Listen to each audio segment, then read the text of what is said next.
Let me clear my throat. That's better. That's better. Somebody pass around the offering.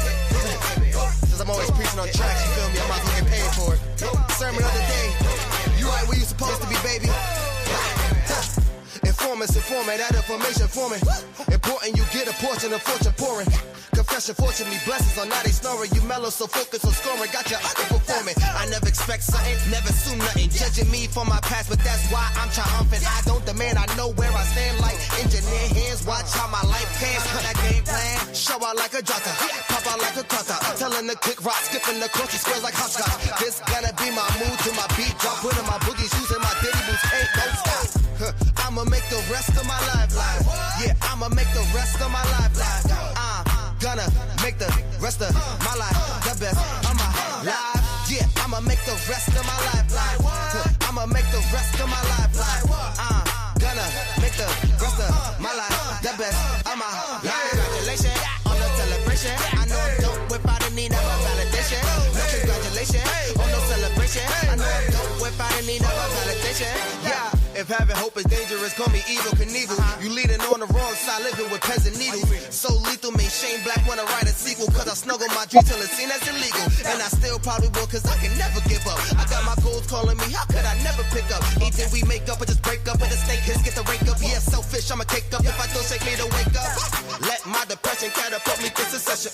Shine a light on my imperfections like a projection. Every struggle a lesson, your issues ain't your oppression. Never got a question, they pushing me to progression like I'ma make the rest of my life live. Yeah, I'ma make the rest of my life live.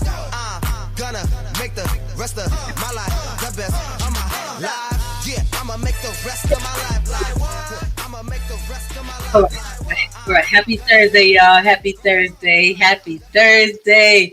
How's everybody doing out there today? Welcome to another Thursday night with who? Meet your girl, Lady Dawn B. Where?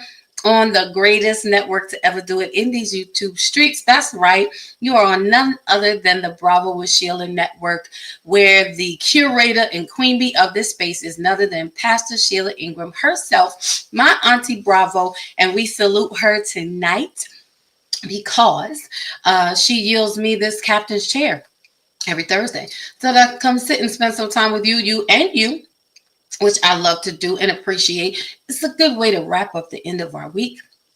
And it's just a good time to pause and have some great conversation and get us ready for Friday. You know, Thursday is Friday Junior, and it gets us hyped and on point for the weekend, right? I'm just saying, y'all.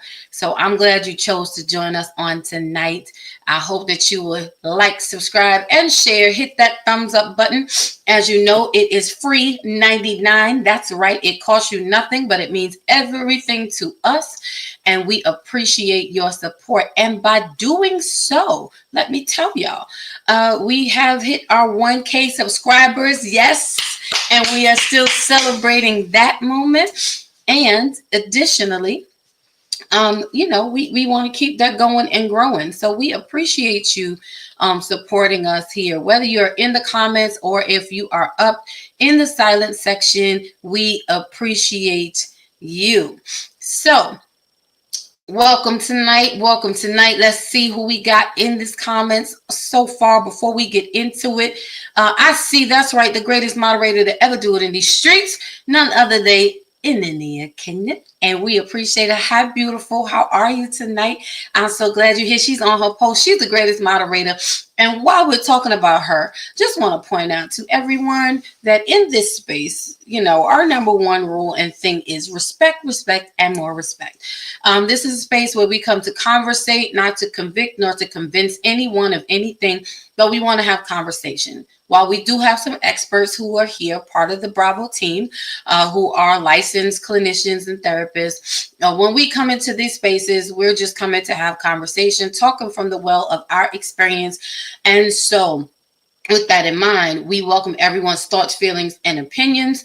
This is not a Christian network, although most of us that come on the panel are believers. But we are open to everyone's thoughts, feelings, and opinions. You are free and welcome to share. However, we do ask that you do so respectfully. And if at any time disrespect is found or displayed, we will unfortunately, but that's the way it is, have to remove you from the show, from the comments, and we do not want to do that. So we just ask everyone to please be respectful and mindful. Let's talk together, let's converse, and let us grow together. All right. Appreciate that. Who else do we have? I see so far. He was here before. He will not be here. Not that he won't be here. That's right. Respect to infinity is the foundation of this channel. Our moderator has spoken, and she has spoken truth and spoken well. And she will be quick, I promise you, to click you straight out of the room. So we don't want that. We want to have a good time. We want to hear from everyone, learn and grow together. So please, please, please, let us just keep our respect intact. Okay. All right. Let's have a great conversation. We also see in the chat, he was on a couple of weeks ago, and this is not going to be, wasn't his last time. He will be back again. I'm not sure why he's on that side of the chat, but I'm going to leave it be.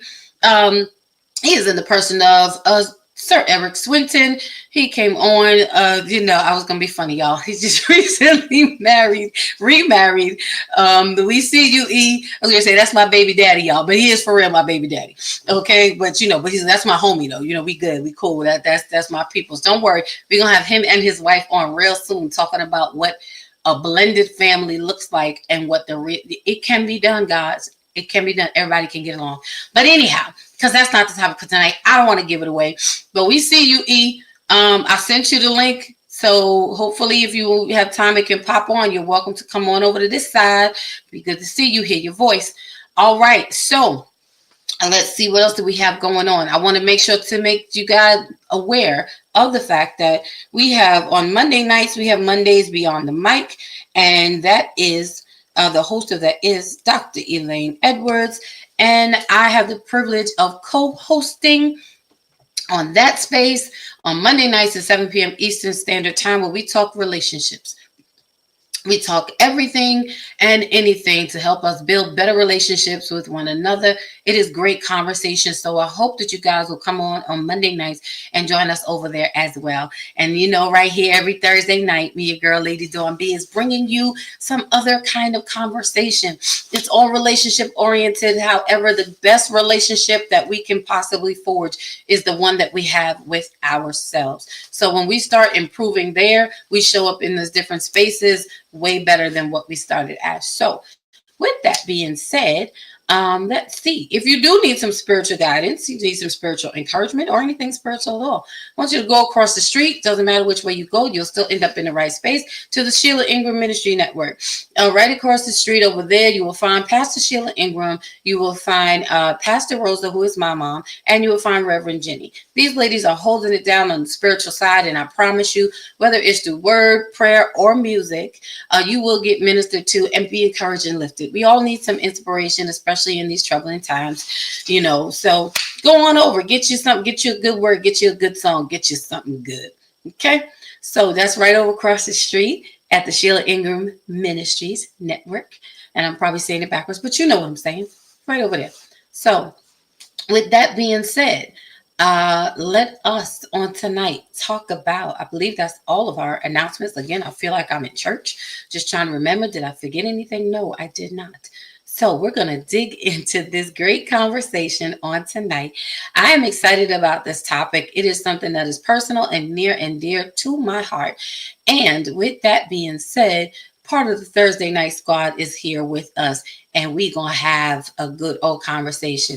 Okay. And before we go further, I do want to say hello and good evening and happy Thursday to everyone who is in the comment section. Those of you who are up in the silent section, or as in the expensive seats, as we call it, we see you. We love you. We appreciate your presence. I want to invite you all to come on down into the chat.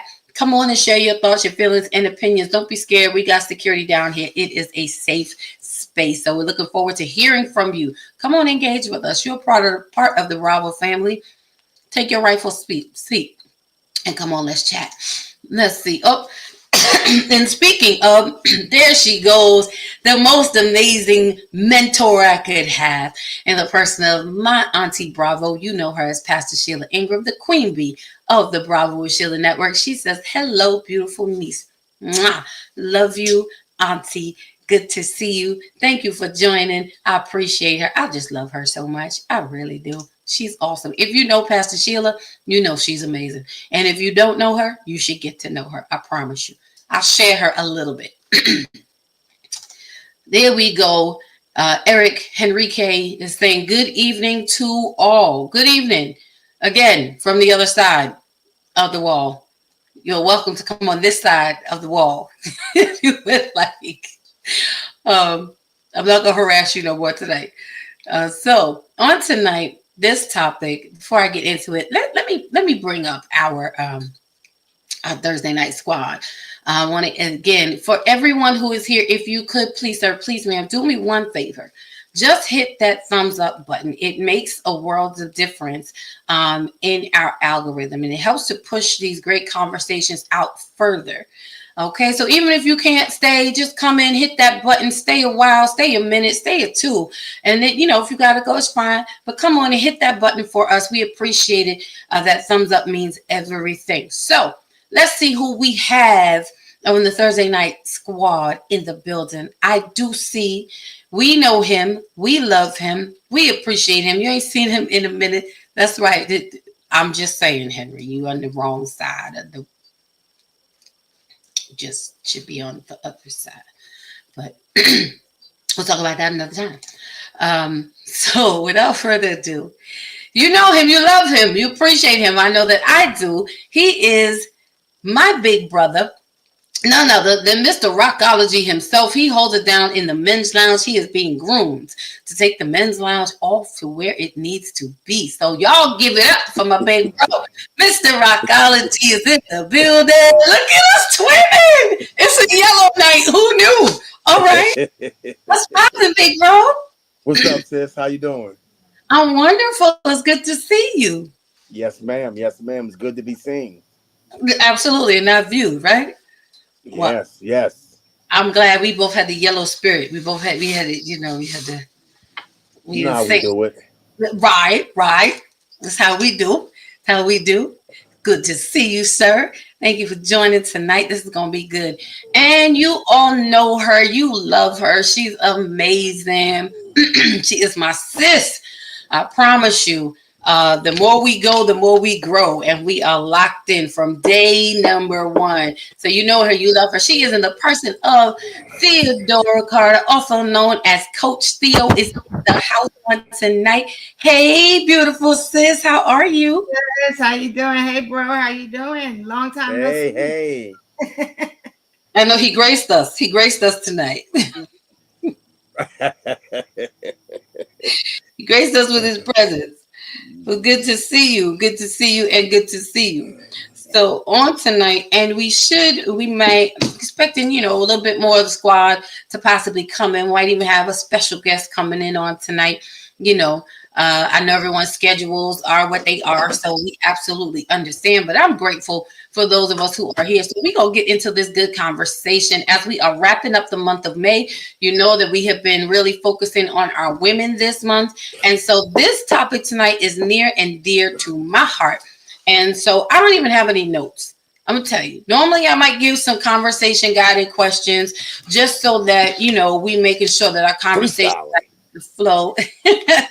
But and actually rarely I don't even use notes half the time because our conversations take on a life and a breath of their own. And so that's the one thing I love about what we do here on the Bravo with Sheila Network, because we just want to have real talk with real people that help bring us to a place of real resolutions. So on tonight, our topic is pretty for a big girl. Now, some people might get sensitive about it, so I just want to put these few little disclaimers out there at first, okay? Number one, we are not promoting, nor supporting, nor condoning unhealthy living, unhealthy lifestyles, or anything related to supporting anyone doing any harm to themselves when it comes to your health. Okay? So that's number one, because I don't want nobody, because people start talking. That's not what we're doing here. Okay, the reality is that there are some plus size cuties out here in the world for whatever the reason in the world, and for whatever reason that they've gotten there. Okay, right? And so along with that comes a lot of criticism. Along with that comes a lot of people inflicting their own personal preferences upon you or making self-judgments. And oftentimes, I know I have heard, and I've said it a million times over, because I told y'all this year, I'm being Team Toxic this year. I said I'm going to be the flu virus. You know how there's a little bit of the flu injected into the virus so that when it gets into your system, it helps you build up resistance against the real, against the real threat. That's what I'm here to do.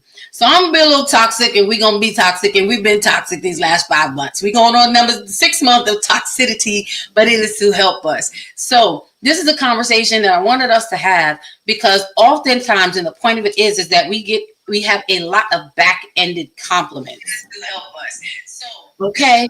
And when we have those back-ended compliments, sometimes people don't mean to be offensive and don't realize they're being offensive. And you think that you're really doing a great thing. Like, I'm going to make her day, and I'm going to, what you, and this has happened. This has really happened to me in my lifetime. And it continues to happen a little bit, not so much anymore, because we grown now, so it's different. And at this big old age, we shouldn't really be, in my opinion, we should know how to address each other in a non-offensive way. So the compliment that I hear quite often, and this is not just related, and it is not, I would say it just doesn't apply to when it comes to someone's weight or someone's weight. It applies to many different areas of people's physicalities. Okay? When you hear, I have heard, you're real pretty for a big girl. I'm like, what does that mean? When you say that, what does that mean? Thank you. I'm like, thank you. Half the time I don't really know what to say sometimes, because the other side of me be wanting to flip and be like, I'm sorry, wait, what? I'm pretty for what? Because what people don't realize, or it's like you're saying, oh, you're pretty for a dark-skinned girl. Mm-hmm. Or you're pretty for a skinny girl. Mm-hmm. Or, oh, you're handsome for a big guy. Mm-hmm. Or you're really cute, for it to be a short man. If you're pretty, you're just pretty. Mm-hmm. If you're handsome, you're just handsome. These are back-ended compliments that we really need to remove from our way of communicating. It's sentences we should not use. I'm going to pause here. I want y'all to jump in. Tell me your thoughts as we start off. Now, I know the show really, we made it about, we were saying it was going to be self-imaging and body shaming, because this is what happens. But I kind of want to flip it around and say, we're not talking about body shaming, because we've kind of addressed this, society from that perspective. What we're going to talk about is body confidence and self-work, and how to address these back-ended compliments, because it's really about you being confident about you, regardless as to what your physical being may be. And in the house, we got my sis Kina is in the building. Hey, beautiful. How are you? Thank you for joining. I'm so glad to see you. We are getting ready to get into this conversation on tonight. So come on. I'm going to say maybe ladies first. Give Rock a minute to think it over, because, I see his wheels starting to turn a little bit, So I'm going to let Bro brew for for a second and let our lady Theo say what I had to say. Girl, I love you for real and for real. I'm so glad to see you. That's my sis, y'all. It's my little sis. I love her. So come on, Theo. Share your thoughts, your opening thoughts about... I'm just shocked that you said that you still have heard that statement to you, because I really don't understand what it means. And I'm probably the person that would probably say, could you explain to me what that means? I I definitely feel like first of all, it's offensive. I think it's a level of ignorance.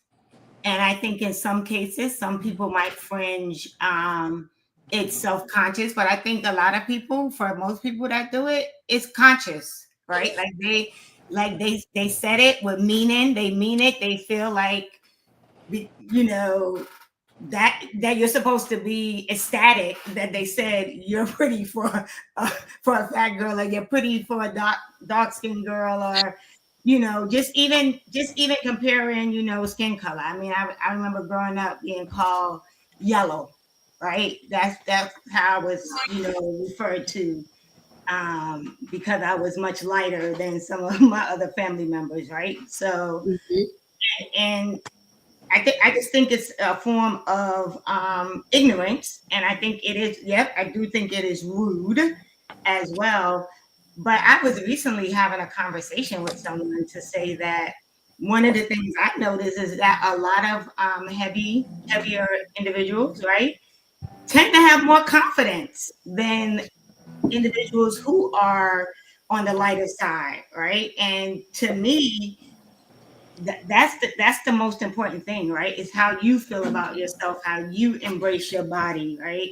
And not how, because it's also a societal thing, right?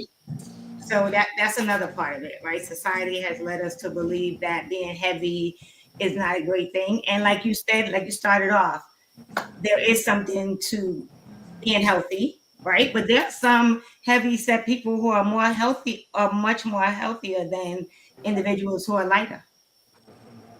So. That's true.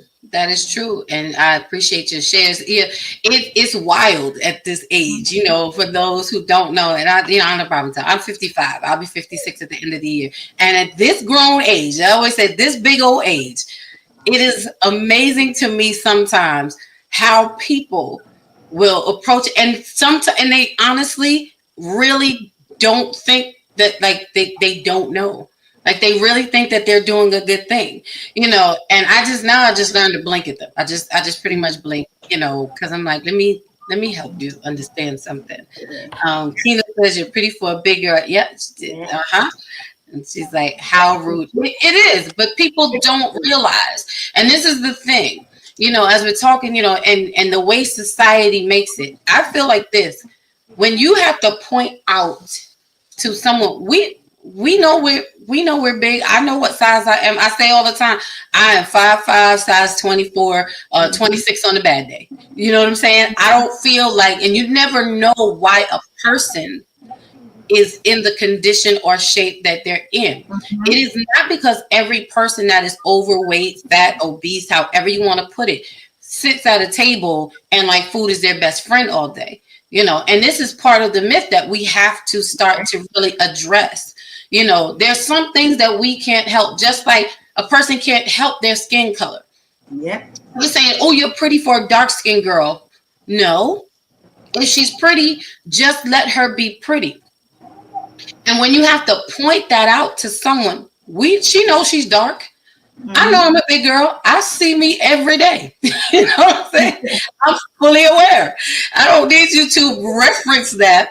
But what I found is people have their preferences. They're speaking from their preference or what stands out to them concerning. Like, I've learned, I'm sarcastic nowadays. So when I hear that, and if you are bothered, and I'm a shapely, like those who know me say I'm a shapely big girl, and I get it. But the thought is that bigger people don't take care of themselves, that bigger people are out of shape, that you don't dress properly. So it's almost like a shock factor, because when I show up, and I'm like, but this is me all the time, even in jeans and sneakers, even in leggings and a hoodie.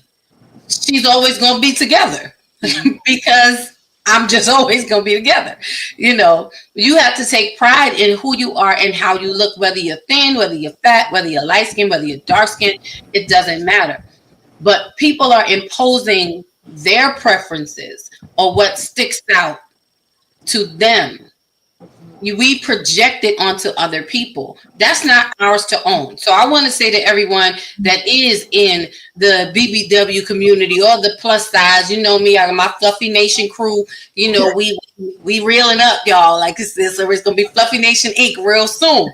You know, and I want you to know, like, you don't have to take someone else's projections or someone else's issues onto you. Nowadays, when I find that, you know, whether it be if it's a man and you bring that up, and I'm like, okay, thinking like, is that a problem? Like, what do you know, why are you so surprised? Like, what's the problem? You know, and when people really struggle with it, I have tendency to say to them now at this point, I'm like, oh, I get it. I'm like, all right. So your issue with my size is that you don't qualify for me to date. Not that I don't qualify to date you. You can't handle this over here. That's because in your mind you already assessing. You know what I'm saying? You already added up. You've already decided. You know, so you were thinking about me. I wasn't thinking about you, bro. You know, and I'm like, nope, this is not made for everybody. This is not made. I don't care what size you are. I don't care what color you are. Listen, be the chocolatest, the baddest chocolatest thing on this street, and you know, let people know that's right. Oh, you can't. I'm too much chocolate for you. You can't handle all this sweetness. It's just too much. But we have to start to be more sensitive about how we are really addressing people and how we are making sure that we are not projecting our preferences onto someone else in a derogatory way. You know, and that's key. Come on, big bro. Listen, look at him. He wanted it up now. He's stretching. First off, I found that I learned two things in life that people have a hard time doing or they're not good at. That's offering sympathy during hard times, and they don't know how to compliment. I think it's highly insulting to tell someone that they look good for a big girl or they look good for a dark-skinned girl or whatever. That's highly insulting, and it's very stupid. Yeah. It's very stupid because and sometimes I think it may be envy on some envy too, because they may look better than them, right? Because beauty, it has no size. You got flowers that are beautiful, and you got 30-foot trees that are beautiful. So beauty comes in all sizes, shapes, and sizes. Yeah. You can't just narrow it down. You know, I'm not necessarily a societal person. I don't agree with everything society says. Because society have you jacked up. Society have you with mental issues, emotional issues, and everything. Because you going crazy, right?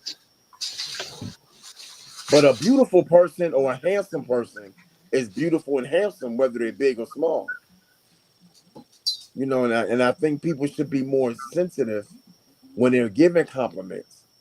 And, you know, because, you know, a lot of people are damaged by it. It could cause damage. It could cause pain, you know, and you don't know what people's background is. You could trigger somebody's trauma from it, you know. So that's my take. Yeah. No, I love what you said. You know, I love the whole nature analogies. You know, there's flowers that are beautiful and there's big trees that are come on, sir. Come on. Yeah, because you could look at the hill and be like, man, some beautiful grass up there. And then you go look up in the mountains and like, that's beautiful too with that snow up there. And they're different sizes. Yeah. Right. So beauty don't come in just one size. There's many different shapes and sizes that beauty come in.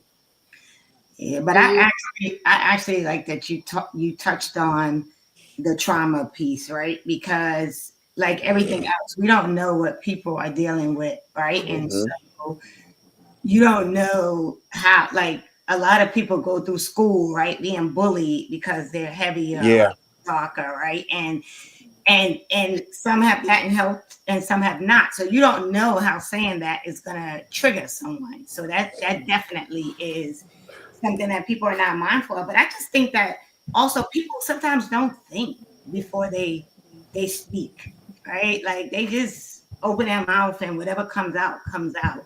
Right. Realizing that what you just said makes no sense. And like you said, it's ignorant, right? Because because Dawn, I was going to ask you, right? Was there ever a time where you were subconscious or like, have feelings about your size?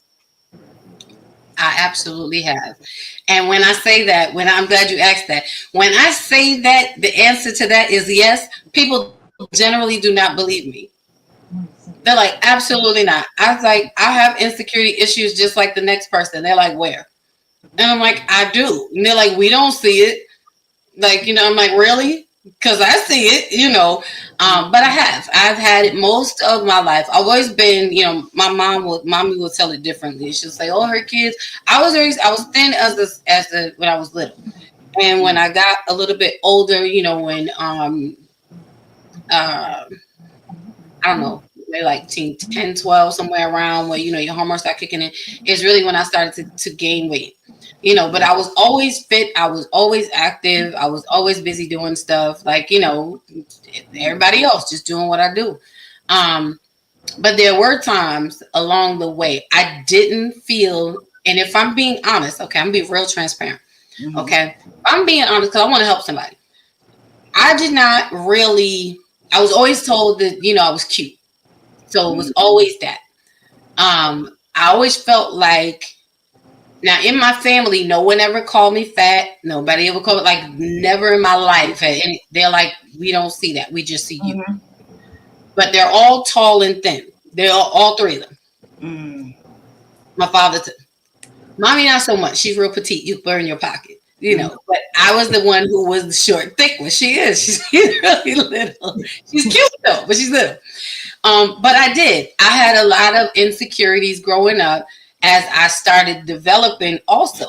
Another thing that made me very self-conscious was my father, if I'm being honest.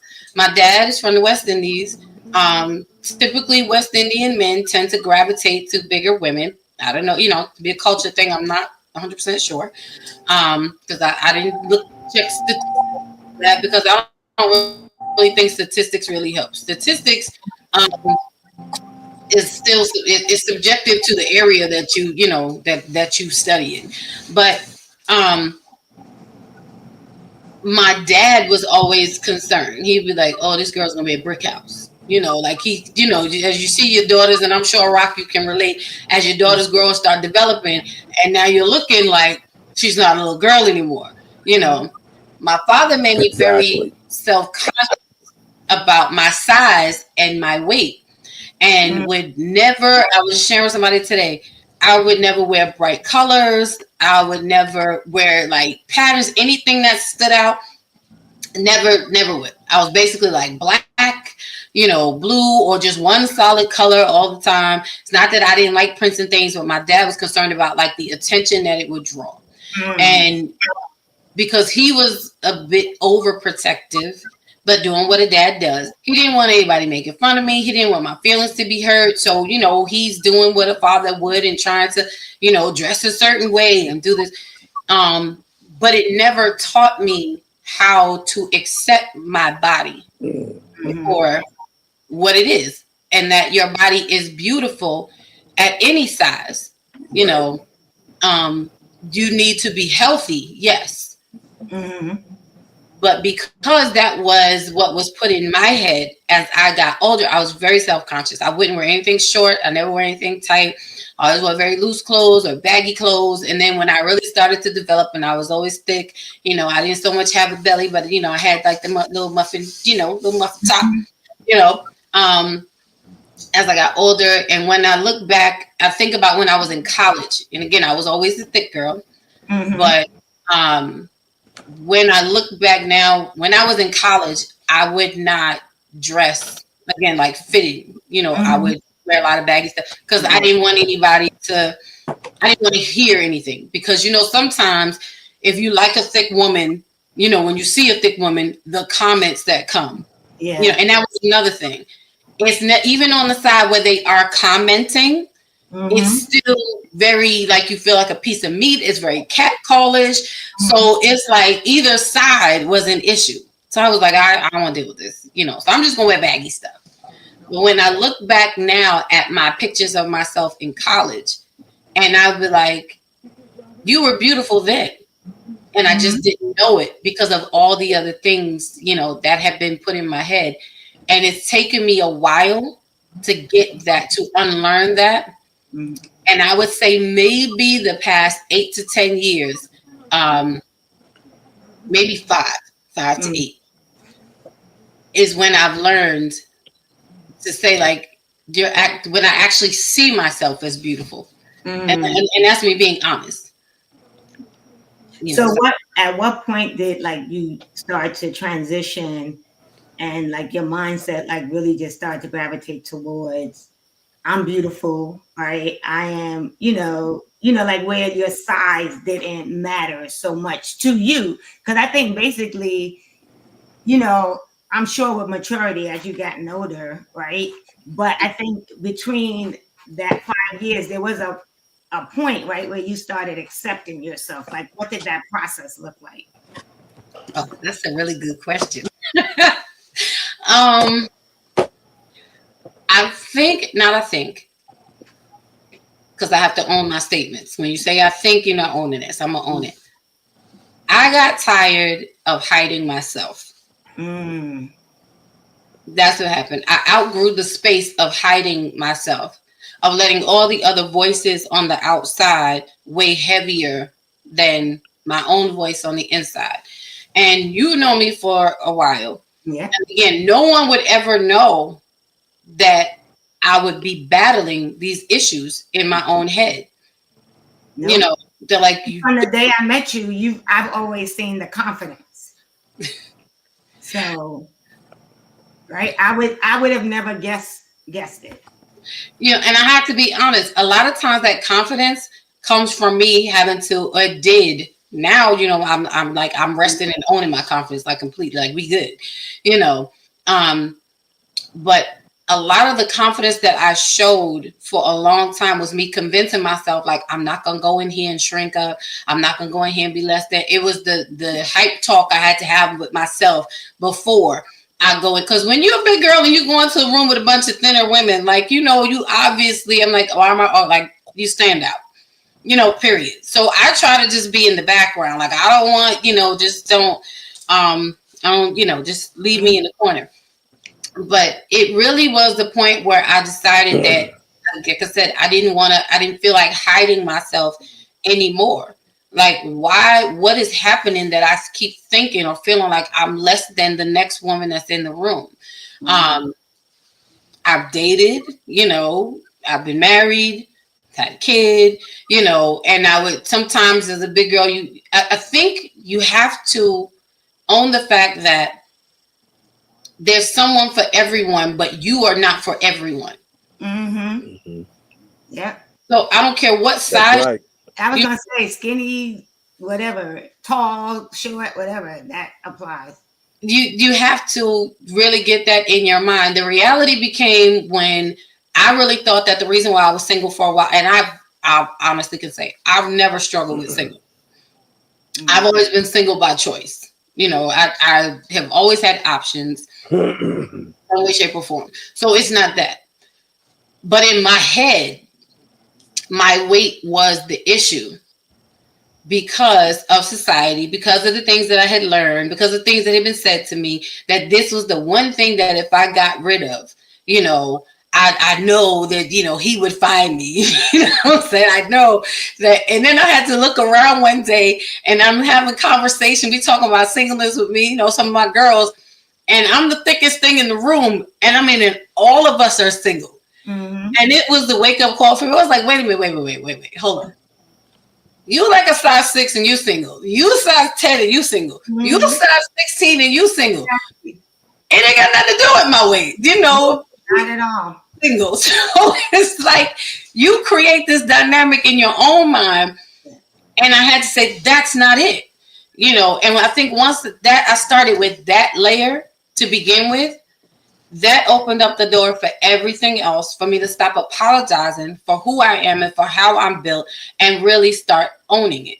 Being a bigger girl, being a bigger woman, I always try to make sure, and not because of this, but this is just because of who I am. I always make sure when I go out the door that I'm always looking my best. When I leave, I make sure I tell myself, That big brother will tell you we have Bible study. It'd be late night. They tease me because they'd be like, they said I don't have nothing normal. He told me we were doing a birthday party and everybody's wearing muumuus.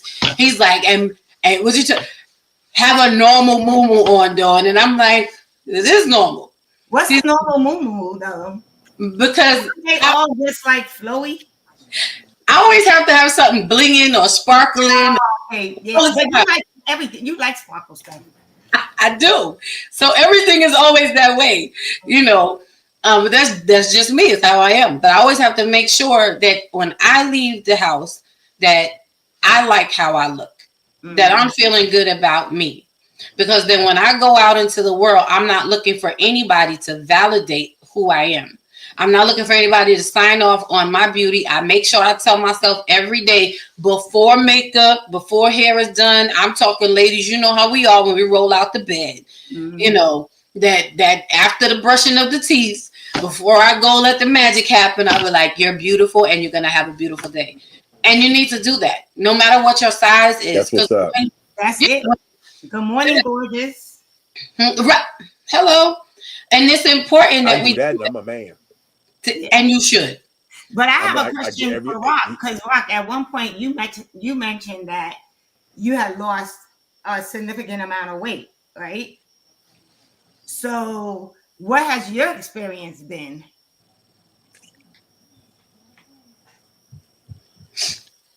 It was mostly self, because you know most people don't say nothing to me anyway. I don't know why, but it was mostly self-conscious. You squeeze and buy something, you knock somebody over, you knock something off the table, and all of that, and even though it came through illness, it was the mind games the mind tricks in my mind wasn't no different. It didn't matter because it was through illness or I was naturally like that. And I didn't really get a lot of outside, but trust me, it was hell on the inside. Then when you talk about where, you know, I'm accustomed to being an athlete, you know, going out playing basketball all the time. When I go home, me and my brothers get together and play football, go to the basketball court. You got the grandchildren, you can't do nothing with the grandchildren. So a lot of that was in my mind. And then at one point, I actually accepted it. Wow. I actually fed into the phrase, well, this is it. This is what God had me at. I'm just going to accept it. I actually fed into it. Yep. And so one day I just sat outside my bed. I said, I can't do this no more, man. We got to do something. I said, I tell you what, I make a covenant with you. Every morning you wake me up, I'll do something towards losing weight. Every morning you wake me up, I'll do something towards losing weight.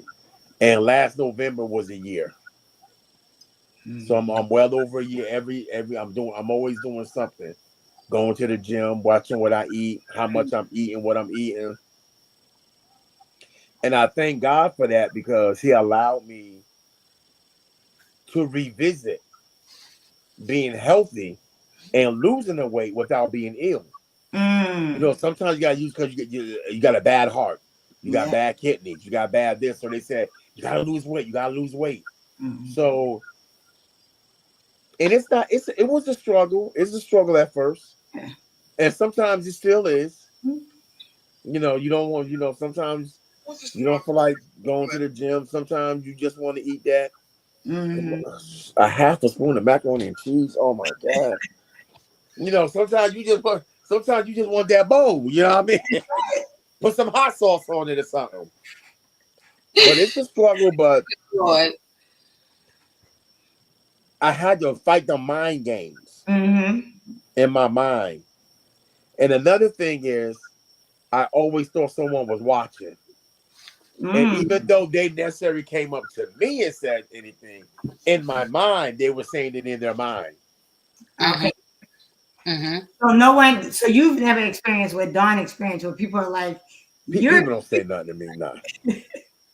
I don't know why. My wife said I know why people don't say nothing to me, but I don't. I really don't know why. I was gonna say, you know why people didn't say nothing. He don't know why. He playing with it. Let me read I don't know. real quick. Let's see. Landon Price says, "Love our sisters. Open-minded way before college, but college can rock your world. See, there is no such thing as limits. Who connect with or not my type. The streets, internet, not so fair." And you know what? That is true. That is absolutely true. College it's a whole different kind of shift. And like I said, I've been a big girl, thick girl like all my life. You know, it never stopped me for anything. You know, I was, highly active and all of that. So I wasn't really offended. You know, it just didn't bother me. You know, it would always throw me off when I would hear that. And I'm like, what do you mean for a big girl? Like, what is that? What does that mean? But I really had to realize, like you're saying, society, the streets, and the internet, they portray it in a different way.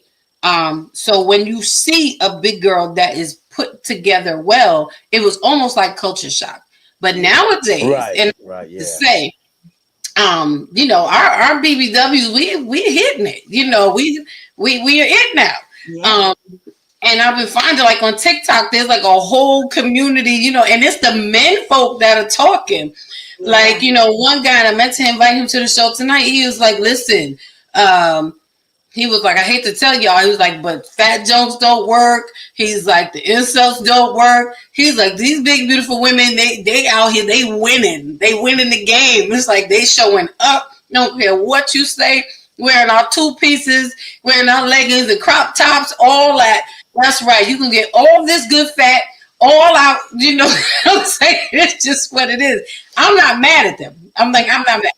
I don't know if but I think that might also be that those people have gotten to the point where they're just enjoying life, right? They're just enjoying themselves and they're embracing their bodies and embracing who they are. And that's it. Because you do see people that are like, hey, I'm gonna put on this 2-piece regardless, right? Because somebody's always gonna say something, whether you heavy, thin, or what. Somebody has a comment to make about what you're wearing, what you're doing, or whatever. So you just have to learn how to turn off the noise. Yep.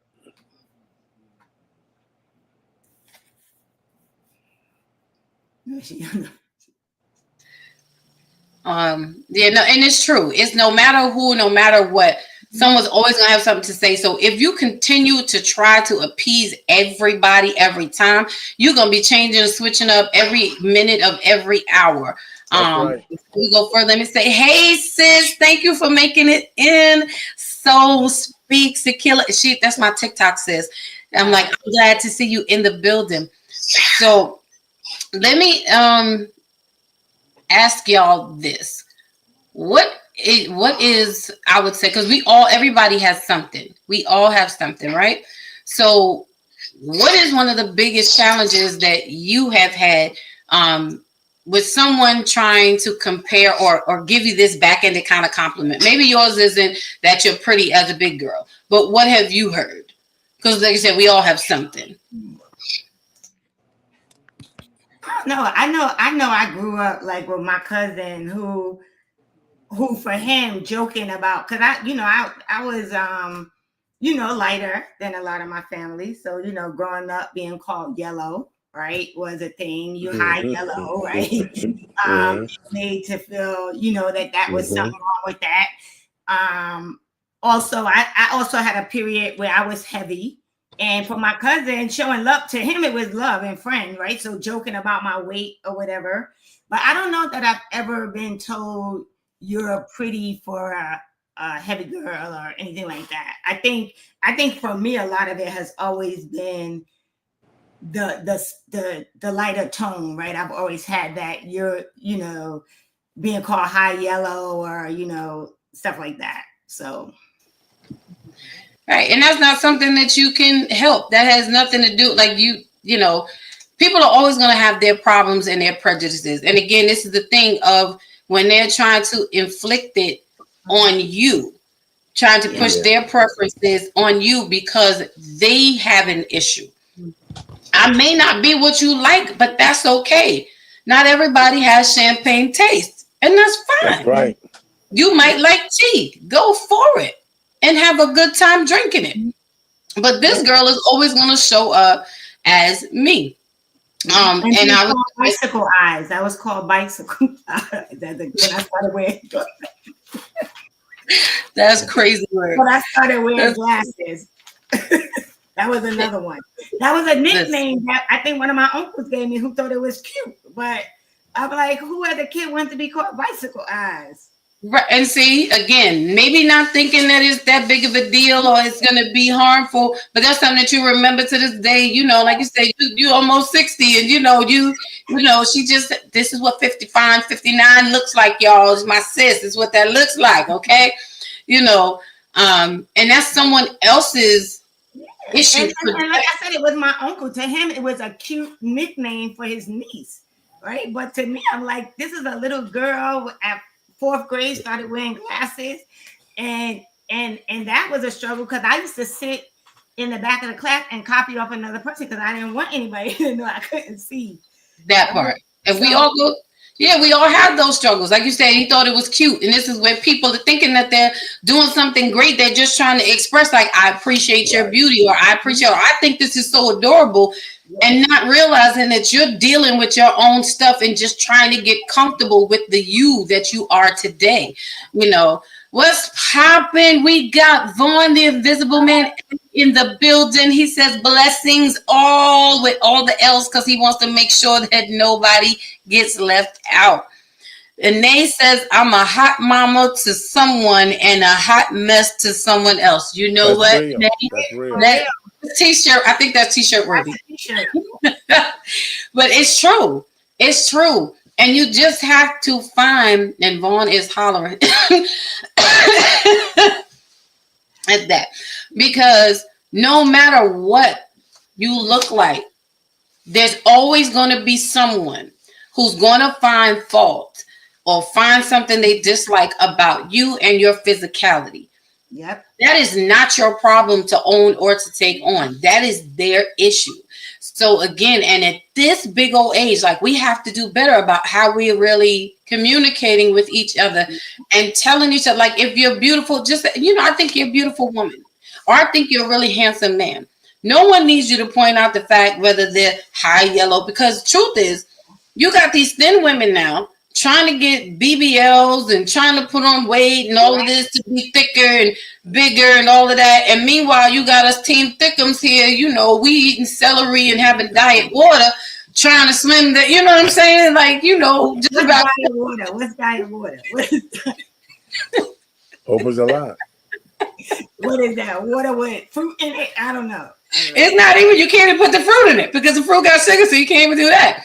That's like ice. It's the dry ice. That's diet water. All you get is the smoke.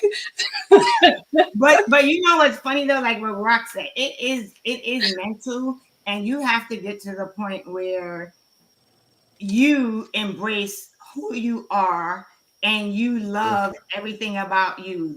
Whether you got fat thighs and a fat stomach or whatever it is, right?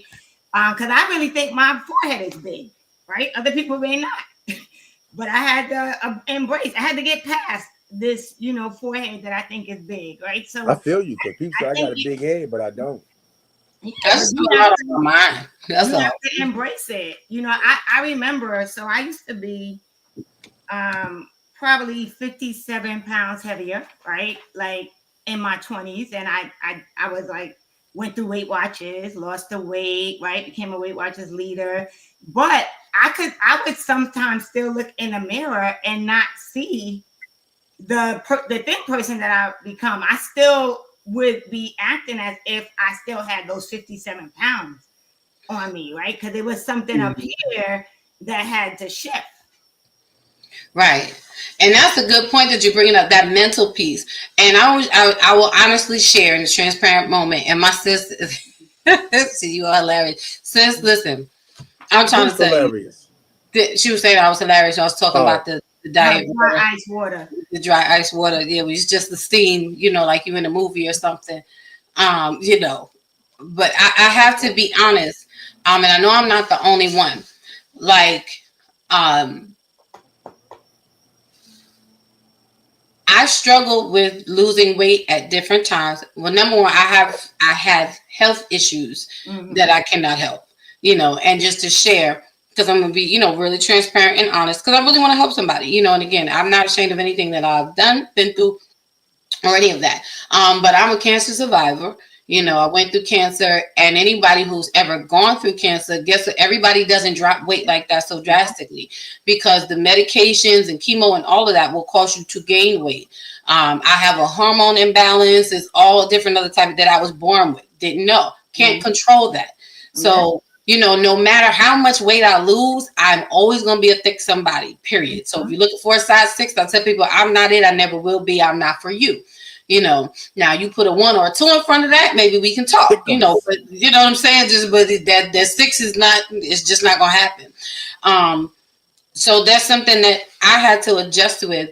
But some people, because I know I've gone through this in myself, struggle with losing weight because, like you said, mentally, I'm afraid to see. I don't think that I would know me.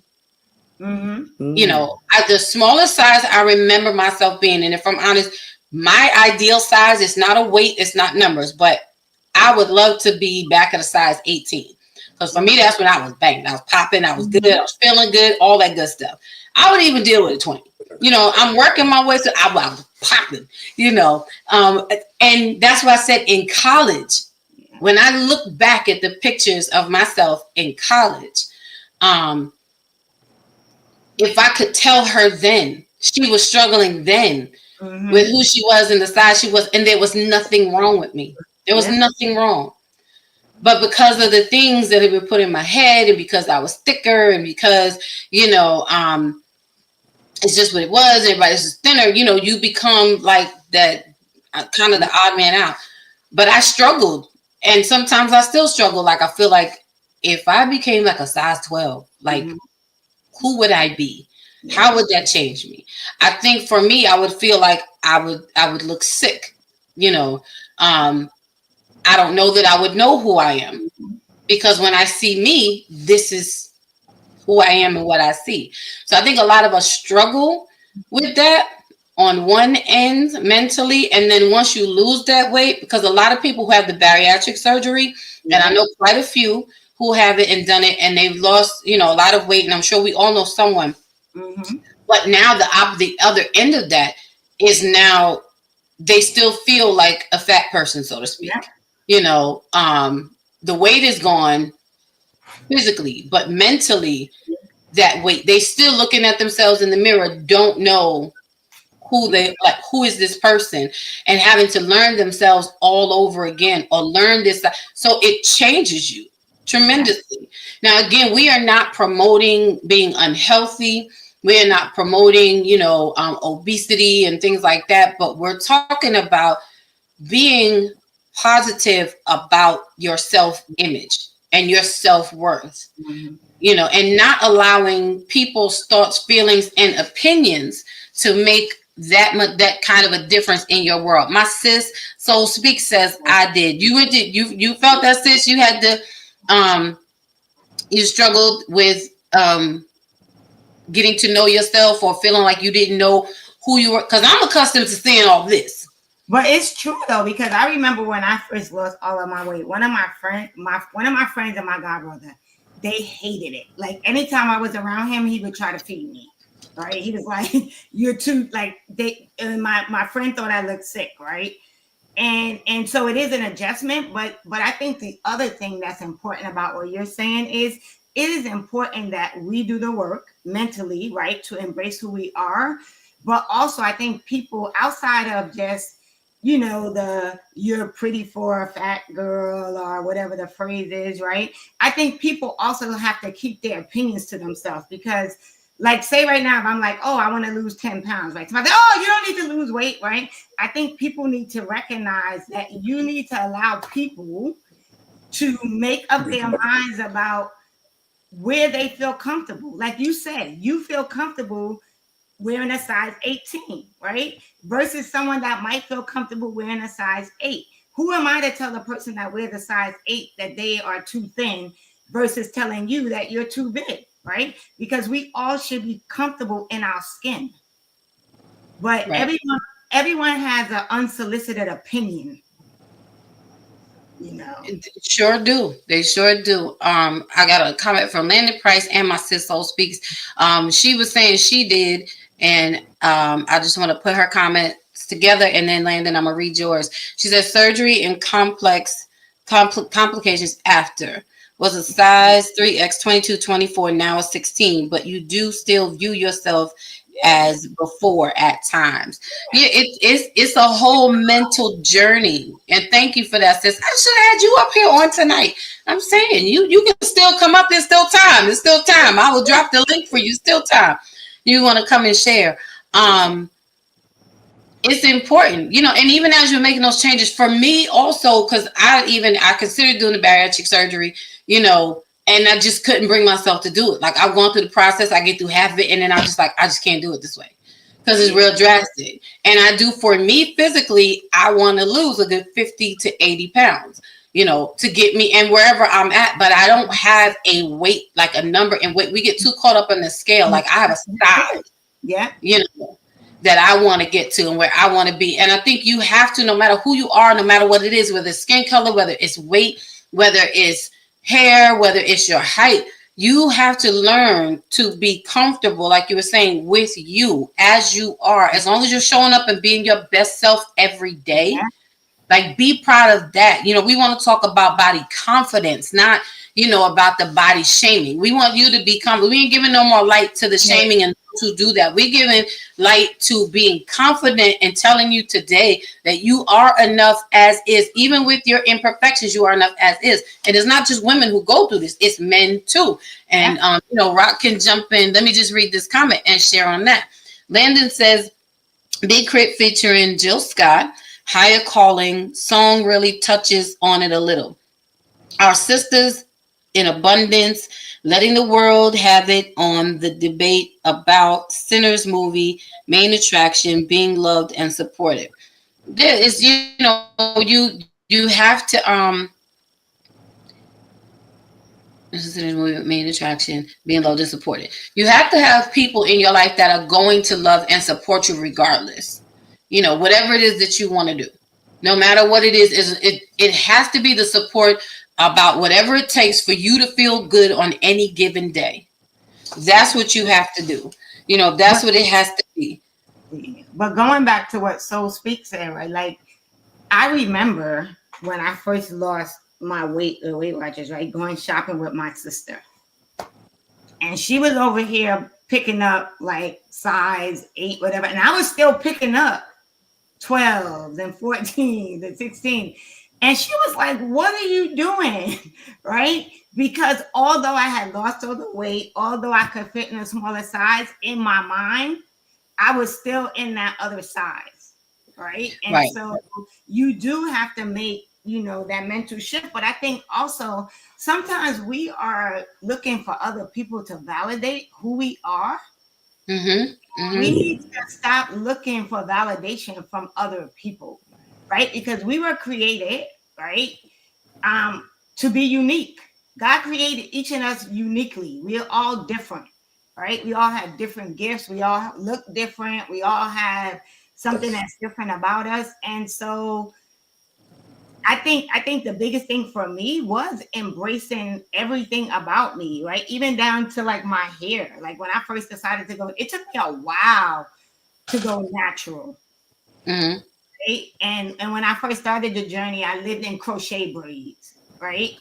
And then I got to the point where I was on my healing journey. I was like, you know what? I'm just going to start twisting my hair, right? Because I would be like, oh my God, my hair looks horrible, right? Twist it. But I think we really have to get to a space where we can look in the mirror and say, like you said, you're beautiful, right? Because I'm walking around thinking my hair look horrible. Everybody's like, oh my God, your hair looks so beautiful, right? So I think the thing is to stop waiting for other people to validate who you are and just learn how to accept and validate yourself.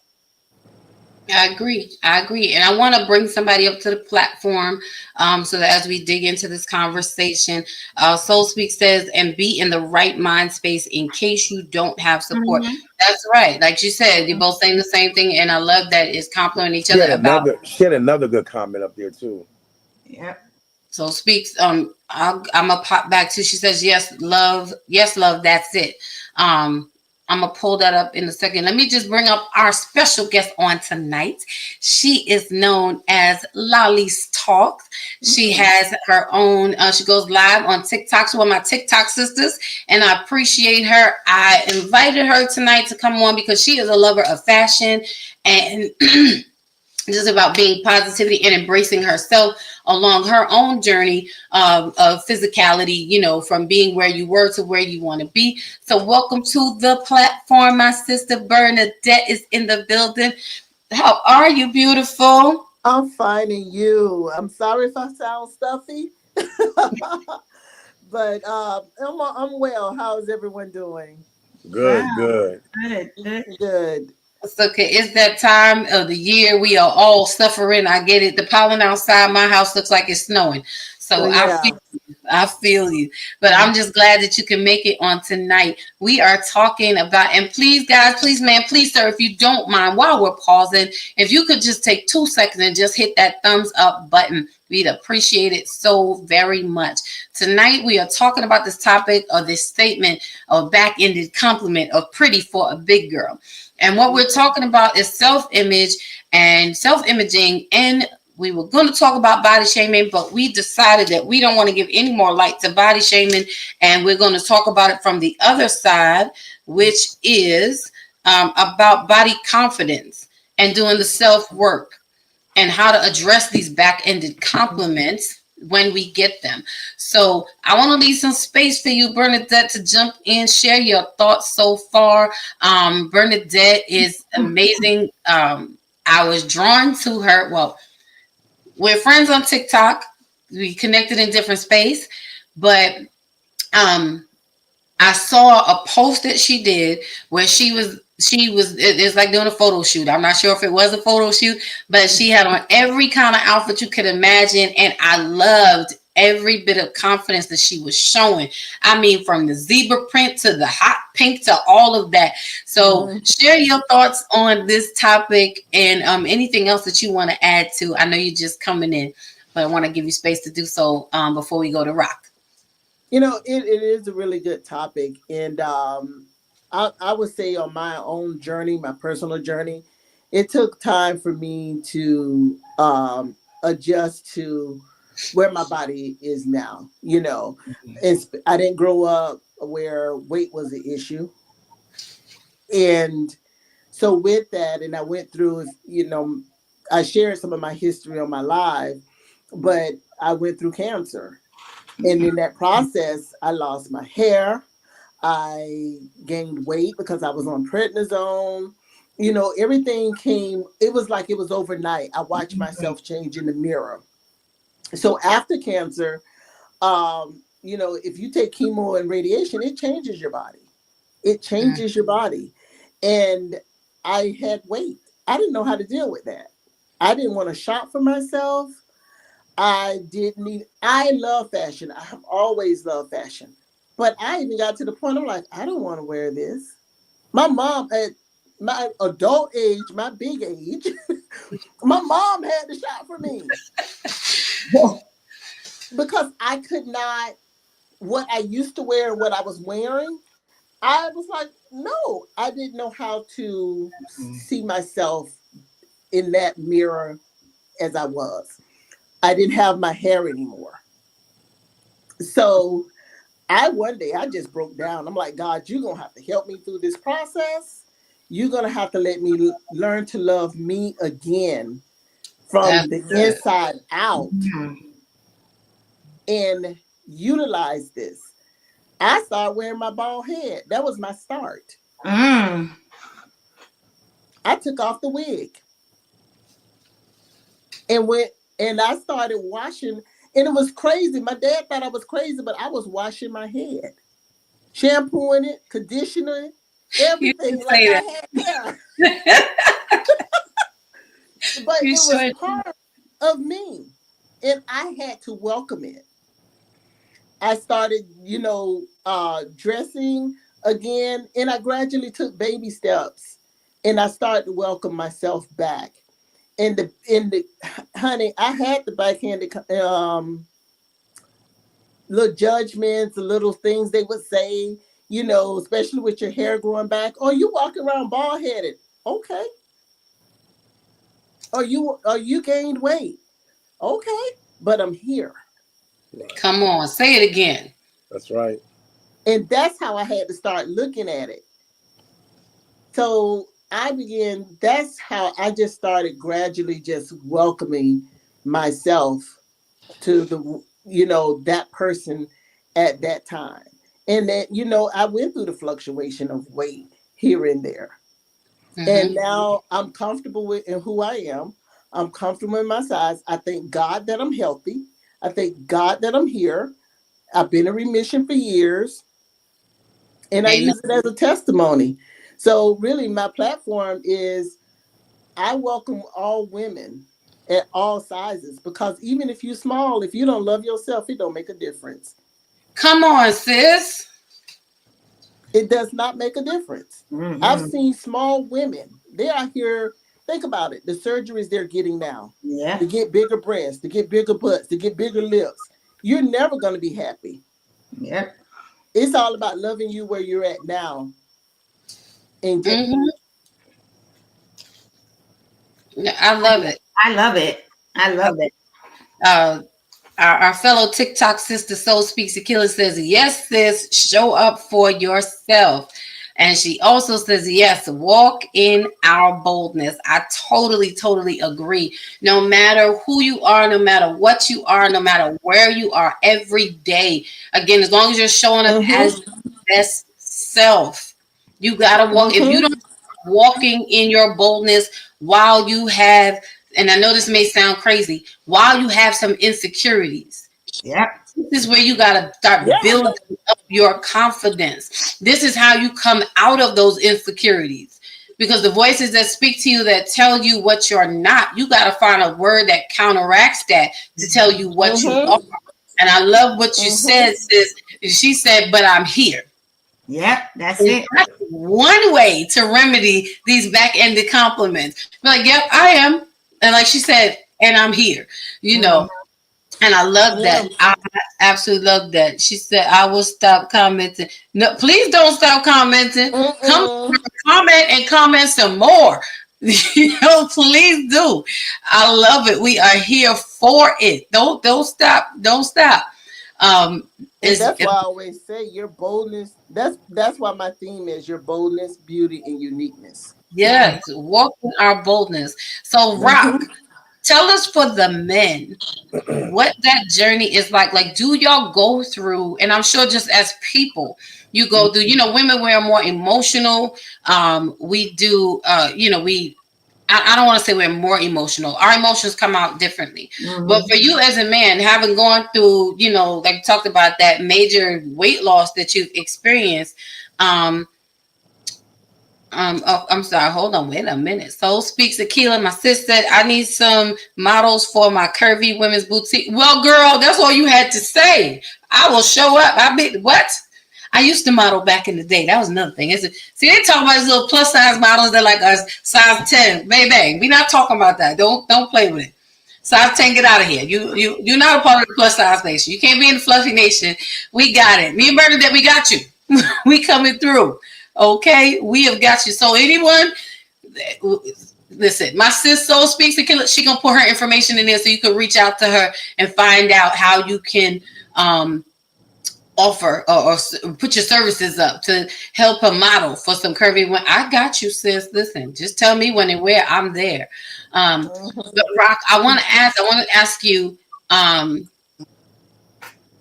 do men go through that same, did you go through that same kind of process of having to recognize who you are now, being so much lighter than, and I know, big bro, your journey is not even over. Like you still, bro be up and at it. He be in the gym, okay? And he be banging it out. Okay, he's still, you know, and it's just amazing to hear what you've done. But did you go through that process of having to learn yourself over again and adjust to where you are now versus where you were? Yes. Yes, because when you go through something and you come out on the other side, you're a different person. Mm-hmm. You're a different person. And so you have to handle it differently. So your thoughts, your mindset, your perspectives, your opinions, your facts, your outlook on life, period, is different. So my outlook on life is different in the last year or something than it was in the last 5 years or 5 years before that. And then it's a new level of confidence. Right. So now you have to reestablish your confidence. Because when you're heavy and stuff like that, sometimes it hits your confidence if you're Mm-hmm. not there, if you're not confident yet. Right. Another thing that was for me was twofold. Now that the transition took place physically, now the transition have to take place mentally. Mm. Yeah. Right. So you gotta get the mental. Now you gotta flush your mind of all the negative mental thoughts that you have, and to be able to move forward. Because if you don't get your mental in check, there's a possibility anything you're going through. If you don't get your mental in check, there's a possibility you'll go back to what's familiar. Mm-hmm. So let me ask you, okay, so with that, because we're talking about that process of adjustment, and you're saying, you know, you make those physical changes and now you have to make the mental change. Do you think that, because in my mind, I think for me, I would have to, hold on, let me pause and welcome into the room. We got Edwin Jones in the house on tonight. Thank you for joining, Edwin. Good to see you. He is welcoming, saying hello to everyone, and we welcome you into this great conversation. So glad you could show up and be with us tonight. Um, do you think that it's important, or how do we start that? And I want to ask all of y'all this question, because you've all transitioned when it comes to your physicality. And while we're talking about, body confidence and being whatever stage you're at, whether it's your beginning stage, whether you're midway, or whether you are at the end of your journey, you've reached your goal. Do you think that the mental needs to start before? Like, how do you prepare for what you don't know? You know what I'm saying? I don't know what I can't say I don't know. I know what I would look like 50 pounds heavier, because I'm 50 pounds lighter, because I've been 50 pounds lighter.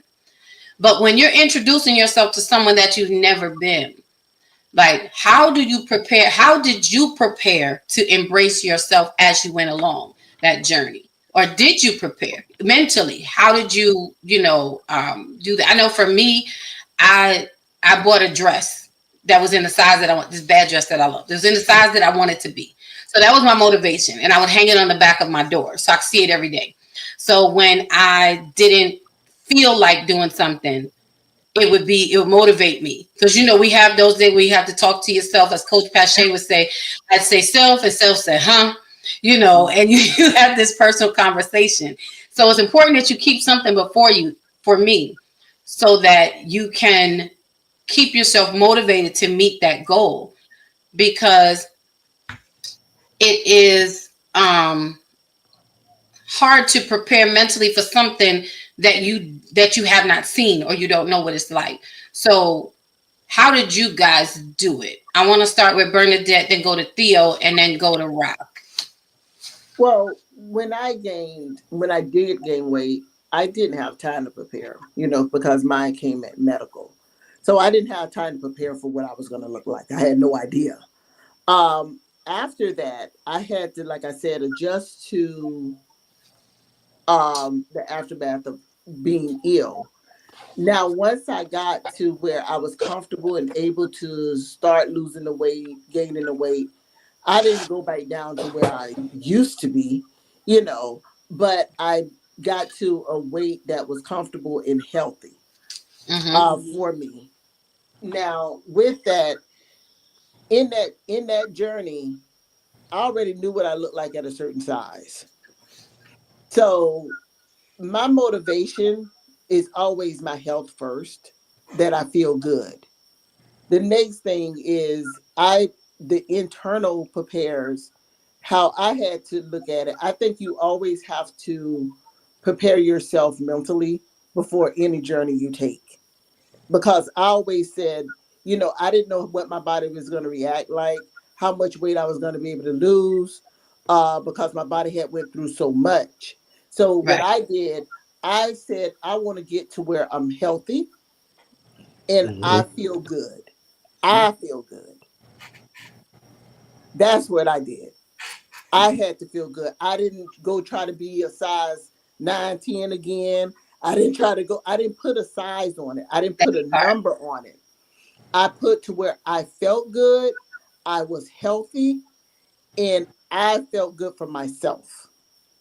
And that's where I've always remained. Like even right now, I'm in the process of getting back to my, my juicing and healthy and things like that, because at 53, you know how that goes. That fluctuates. It ain't not as easy as it used to be. You got to keep working on it. You have to continue to work on it. But it's okay, because I'm at a place now where, you know what? I feel good. I have my bicycle. I can go ride. I can go do those things. Long as I'm healthy, and I thank God I'm not out on medications and stuff, I'm good. And that's my mental mentality. I'm not trying to be no certain number. Right.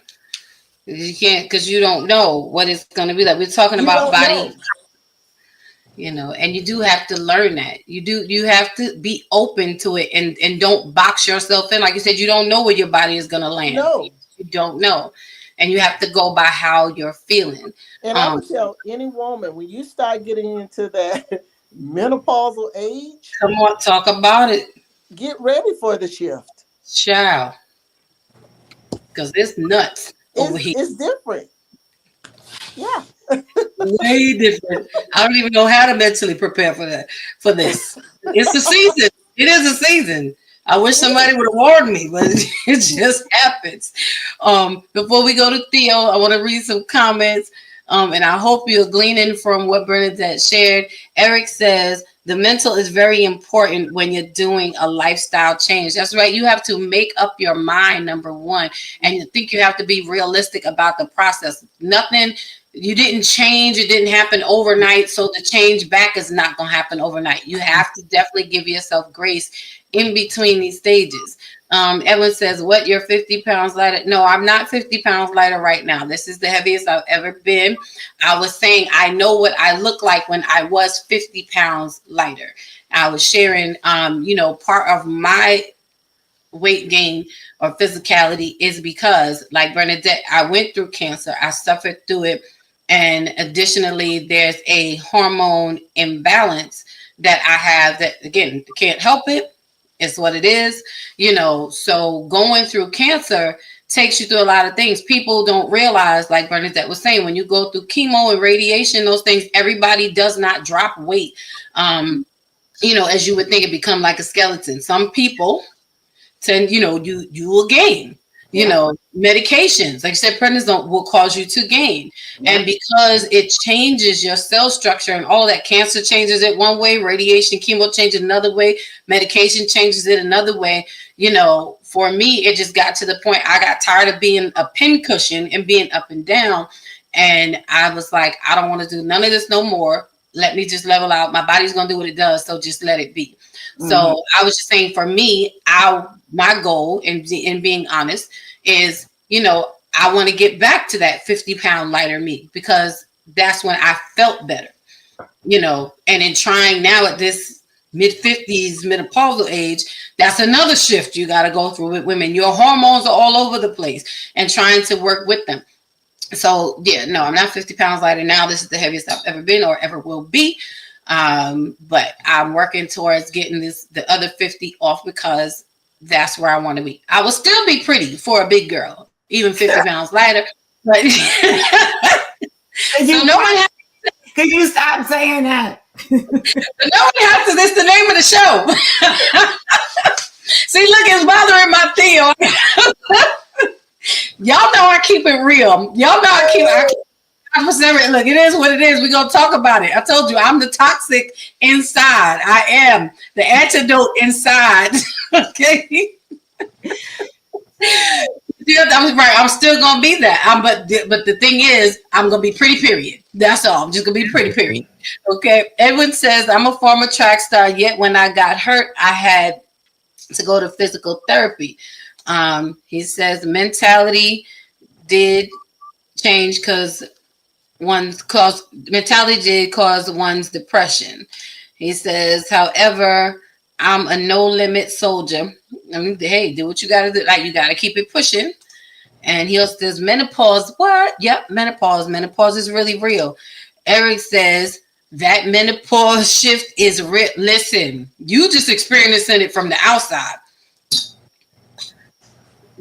I'm gonna leave it right there because we can't even tell you from the inside. Y'all just gotta deal.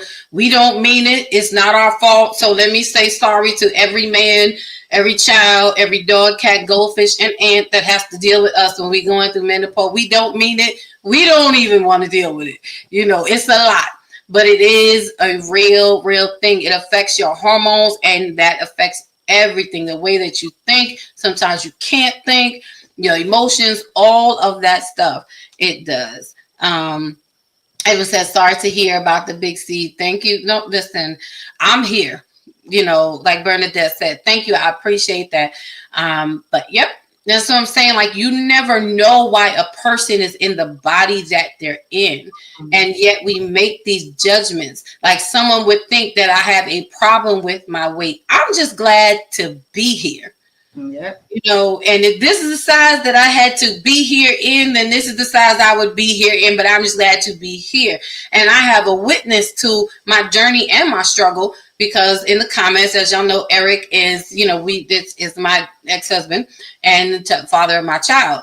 And I was going through that journey and parts of it while we were together, you know, so it was not an easy journey to go through.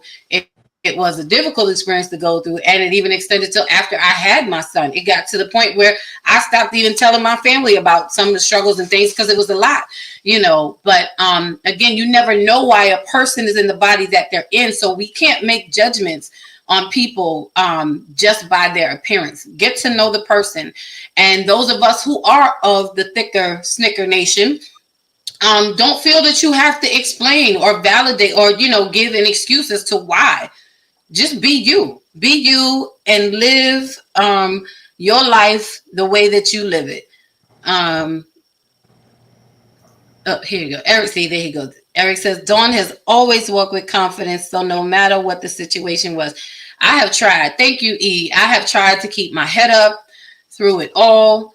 You know, it is good to have a good support. I appreciated, you know, like whatever it was, I just kept fighting, you know, and that's what you have to do, no matter what it is. And it speaks to your mentality too. You have to just keep fighting, you know, no matter what it is, and push through to be the best you that you can be. Landon says, I work in maintenance right now. You will be educated on menopause. Can you come fix the AC right now? But listen,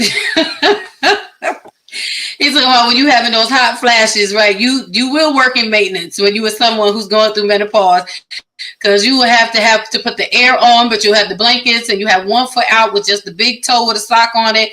Listen, we go through so many changes. It is a journey. And it says toxic. Yes. I said I was going to be toxic this year, and that's what I am doing. I am being the toxicity inside. And Eric says juicing does have health benefits. So just be the best that you can be at all things. Rocky, you wanted to say something? You had your finger. I just want to say another area is, for me personally, I had to learn what confidence was. Because at first it was arrogance. Right? It was arrogance. Like, you know, I'm not boom, boom, boom. And then once I learned what confidence was, I've learned to walk in confidence. Because arrogance is loud, confidence is quiet. Arrogance, you have to prove what you can and cannot do. Confidence says I can do it and I don't have to show you. Oh, that's good. So I have to. Talk about That's another stage that you have to go through sometimes when you're going through things. You gotta, because there's a thin line between arrogance and confidence. Mm-hmm. And it doesn't take much to tip over into the other one. That is true. That is true. It's a very thin line. And I think we have to learn what that balance is for us. Come on, Theo, share. So I would say for me, the journey started like in my 20s when you know the Bronx. You're from the Bronx, right? Remember the train, White Plains Road, the train steps walking up. When at 20 something, I could not run, like running for the train was not a thing because just walking up them steps, right, was a lot. And so just that mentality, thinking that like in my 20s, I was already at a state where I wasn't feeling healthy. But I think the turning point for me is I started a job right out of college at Girl Scouts of the USA. And you went to the nurse's office and got on the scale. And the scale said 197. And I was like, oh my God. And they had a at-work Weight Watchers program. And I joined the program. And that's where my journey began.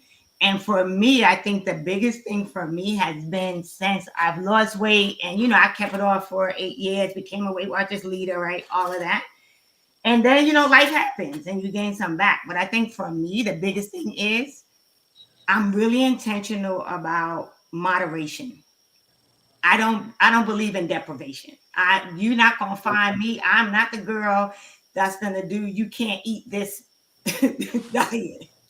Because I don't believe in depriving myself. So I definitely believe in moderation. I believe in losing weight slow because I feel that you build habits.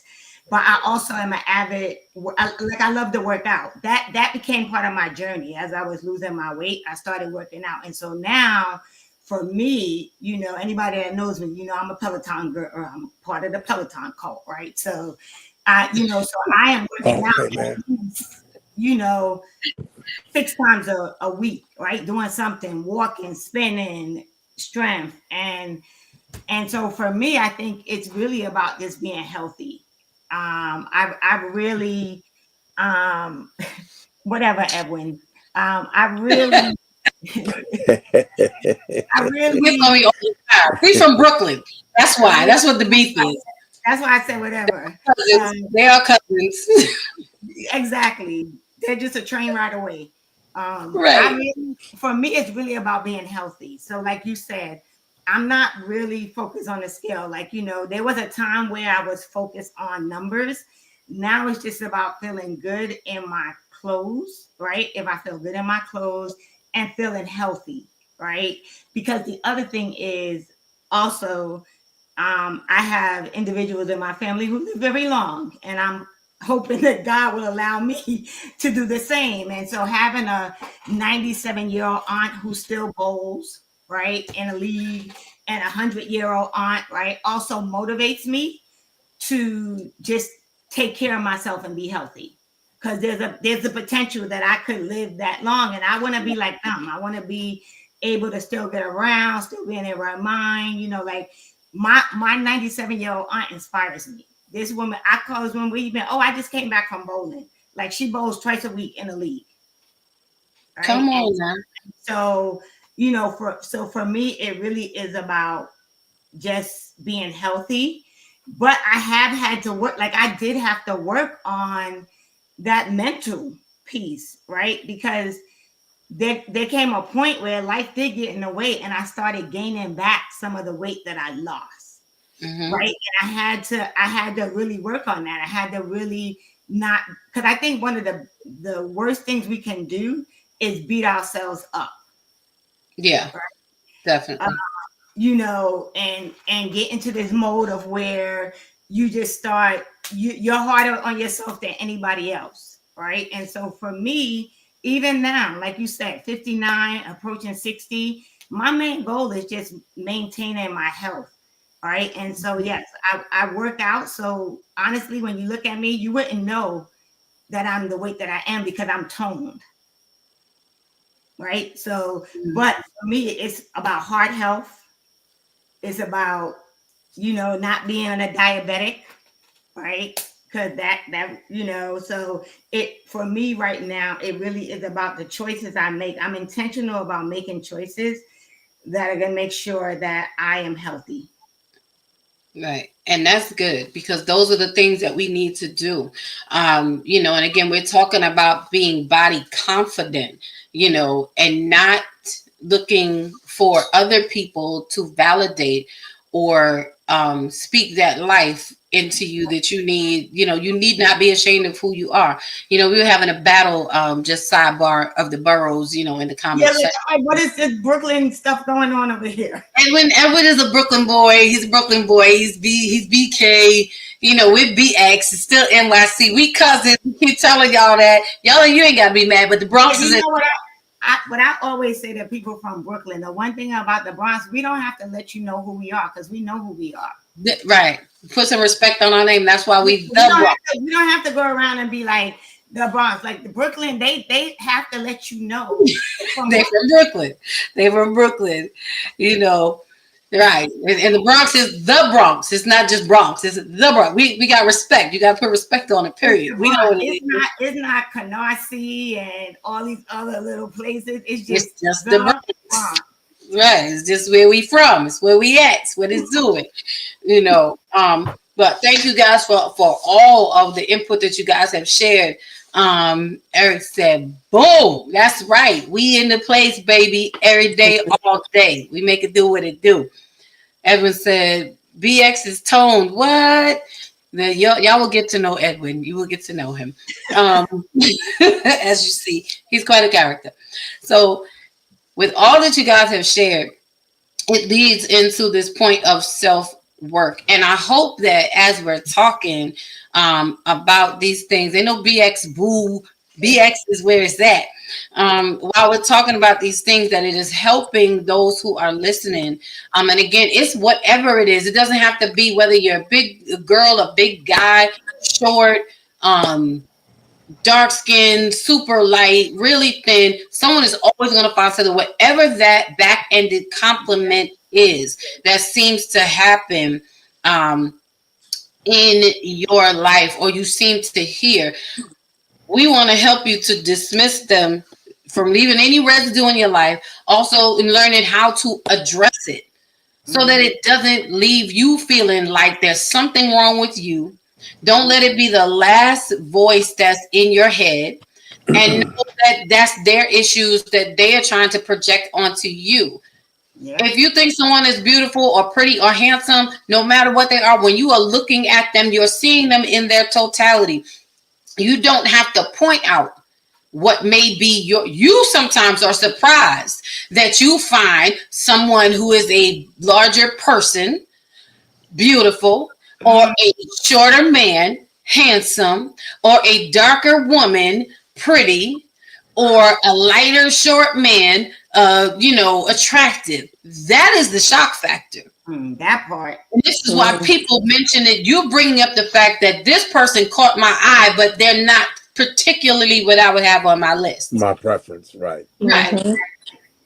And when that happens, I'm like, oh, so you want to get introduced to, you didn't know you like big girls because you ain't never met a big girl like me before. That's what you didn't even know you like this, right? I see you looking at me. I'm looking at you looking at me.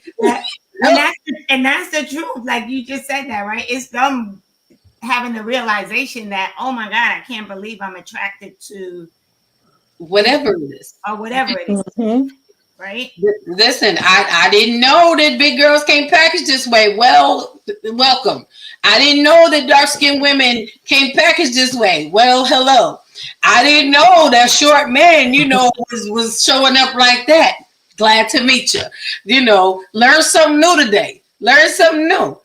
We cut ourselves off so many great experiences because we let a preference get in our way. Mm-hmm.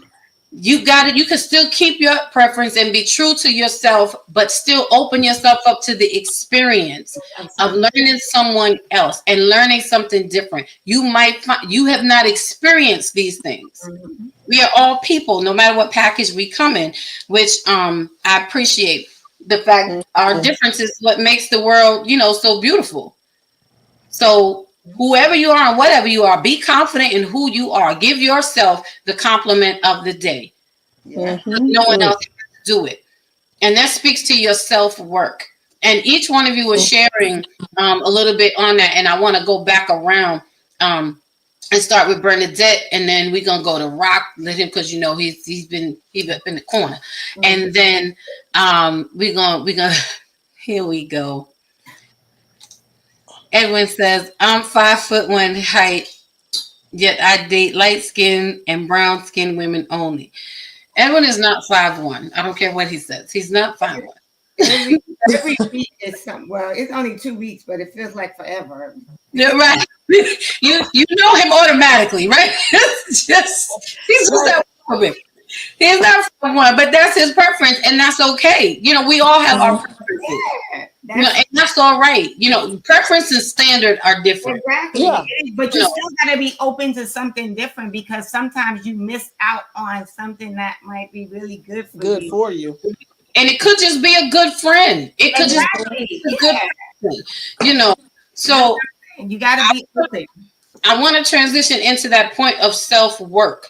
And let us know, what did it take for you guys to really decide or to do your self-work in that process? Like, we're not, Edwin is a mess. So Bernadette, with all that you went through and through your journey, what was your process of self-work? Like, what was it that finally made you say to yourself, I'm worth doing this work? And I know that the transition, that the situation that it put you in, you kind of didn't have a choice to some degree. I mean, we always have choices, but if you had to encourage someone with your journey about your self-work, what would you share with them? For me, I got tired of the carousel. That's what it was for me. Even after I, went into remission, not only did that change, but life changed. Life was lifing. So, I got to the point where every year you get the same thing, same results. So that internal work had to start first. And then the physical work started. So I had to find myself again. Just pick up the pieces, because I was, pretty much, it affected financial and everything, because I had to stop working. So I had to, make those changes, and I had to just rethink, re-strategize, work on where I'm at now, and then move forward from there.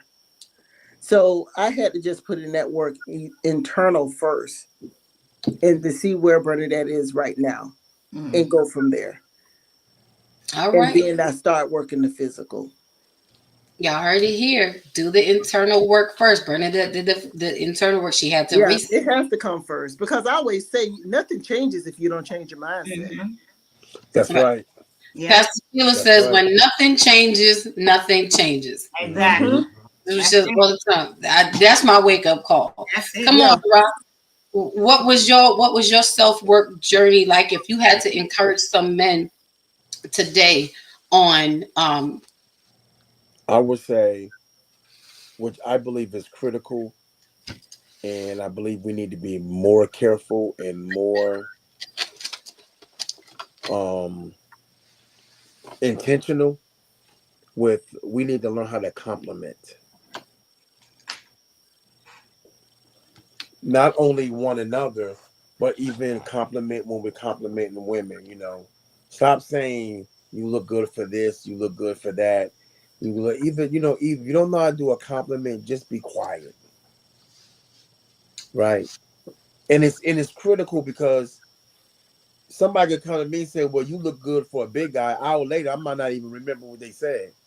But with women is different.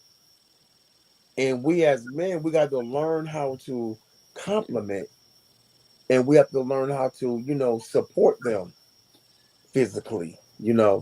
That's supporting them physically, letting them know, and stop doing that stupid stuff. Yeah. That's good. That's good stuff. Learn how to compliment, and until you do, it's okay not to give one. He's saying that's part of doing your self work and trying to be encouraging, men folk, and women the same. Women the same. If we don't know how to compliment a man, don't be like, "Hey, your the hair looks good for a toupee" and stuff like that. Like don't do that, sis. That's not.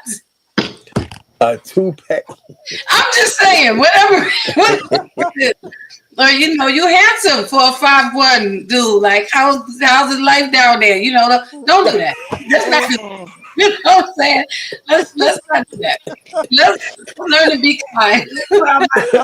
All right, down here.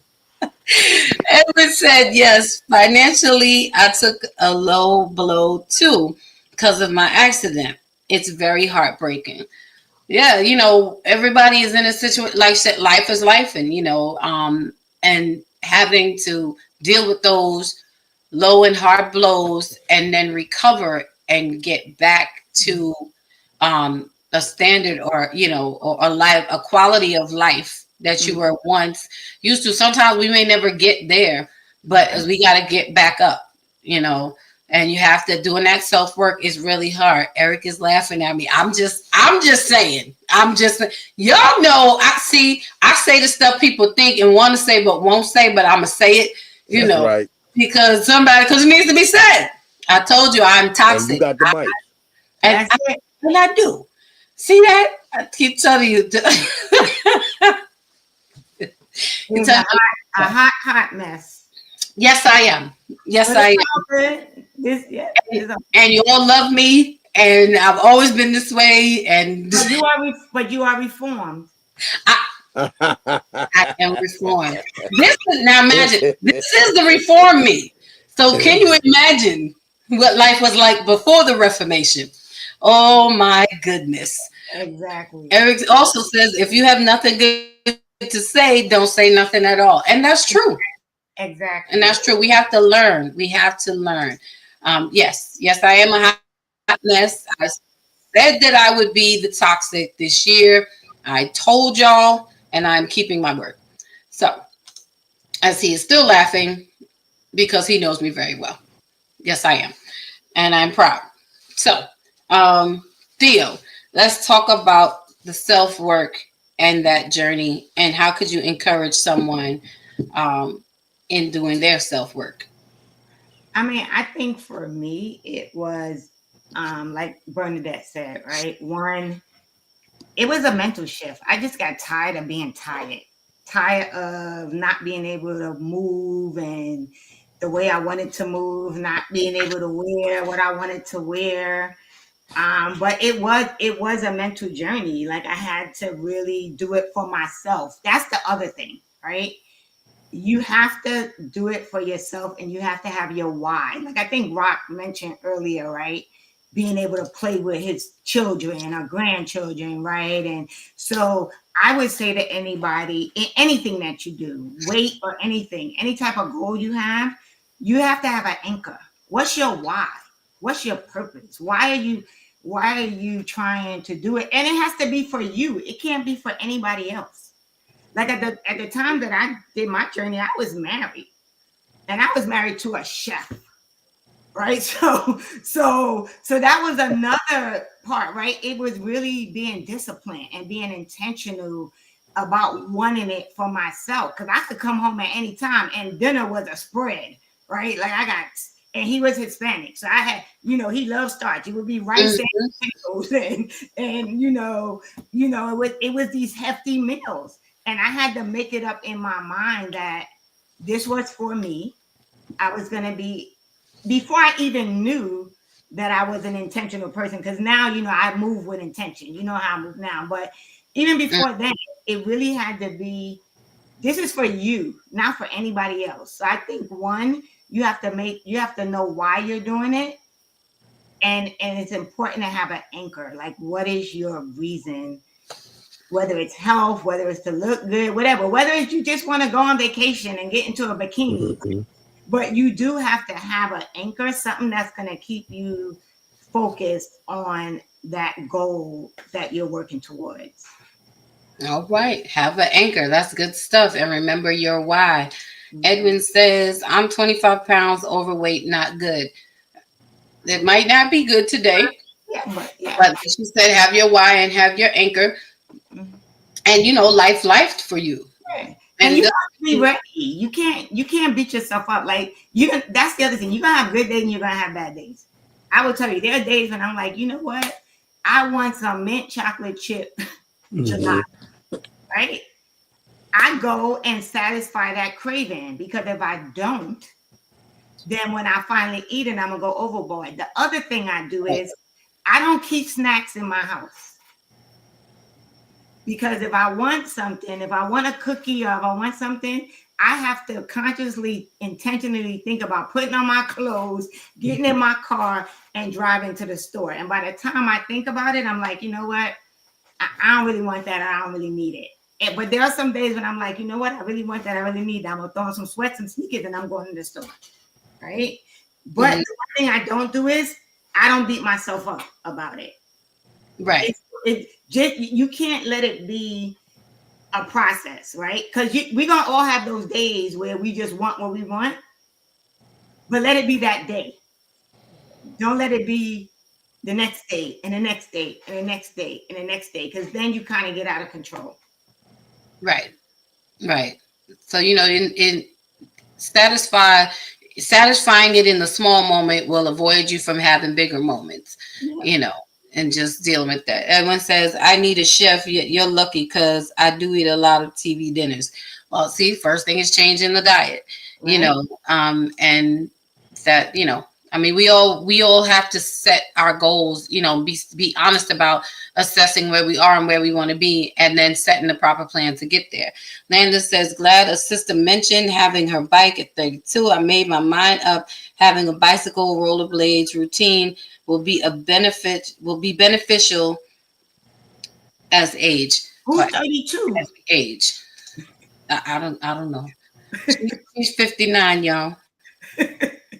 She's 59. And it also says, I eat pudding pops and yogurts as well. You know what? I'm not with you. I'm so done. He's and he just might. So, guys, I want to thank y'all for having this conversation on tonight, as we are talking about, Pretty for a Big Girl. These back-ended compliments that we receive about things that we have, but things that we are experiencing as we go along in life. So I want to give everybody an opportunity to share and give their final comments and thoughts before we end the show. I hope that this information has been helpful. I hope that you guys have been educated a little bit and encouraged a whole lot. You have 4 different stories of things that have happened, in our lives, and this is how we deal with it. Again, we come here to have real conversation and real talk with real resolutions, because we're just real people. We're not saying we have all the answers, but we're sharing from our well of experience, and we want everyone to be confident in who you are, whatever your physicality is, because guess what? We all age. Life is going to catch up to all of us. And you may be the most amazing specimen today, but one day that is going to change. So be confident in who you are now, so that the person you are doesn't change, even when your exterior does. So I want to give Rock, you come to give your final comments. Final comments. Let's just be mindful. Let's just be mindful of other people's feelings when we're speaking. that should always be in the forte about that front part of our mind anyway. Before we speak, let's just be mindful, because what may be a little comment to you, one, it could be a whole lot to another. And we just don't know we don't know people's story. We don't know what they're going through or anything like that.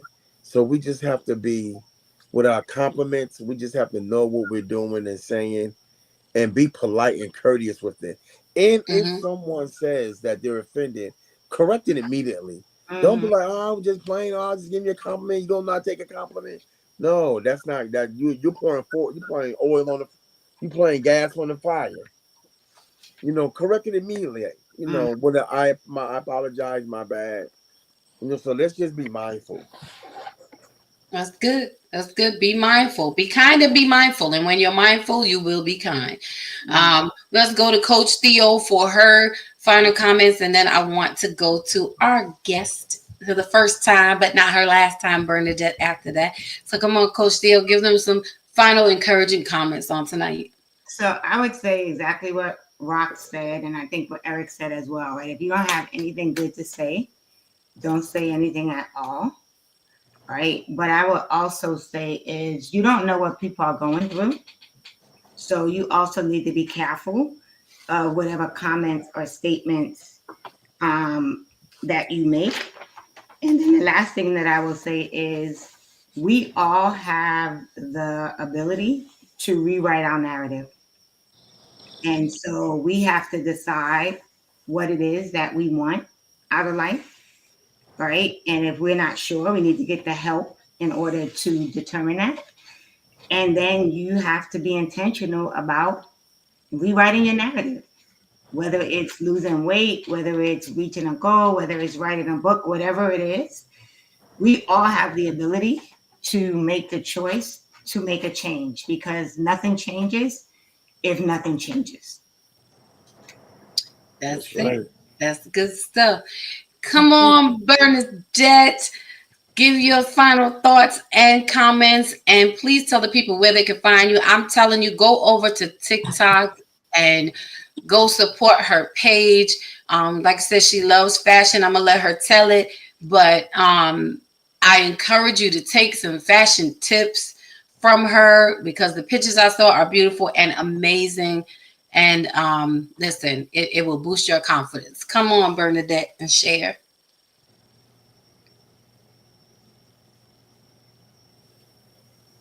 I'm like, are you missing? She might have stepped away. She might be muted. Yeah. Well, she's not muted. She's not muted. Okay. She might have stepped away.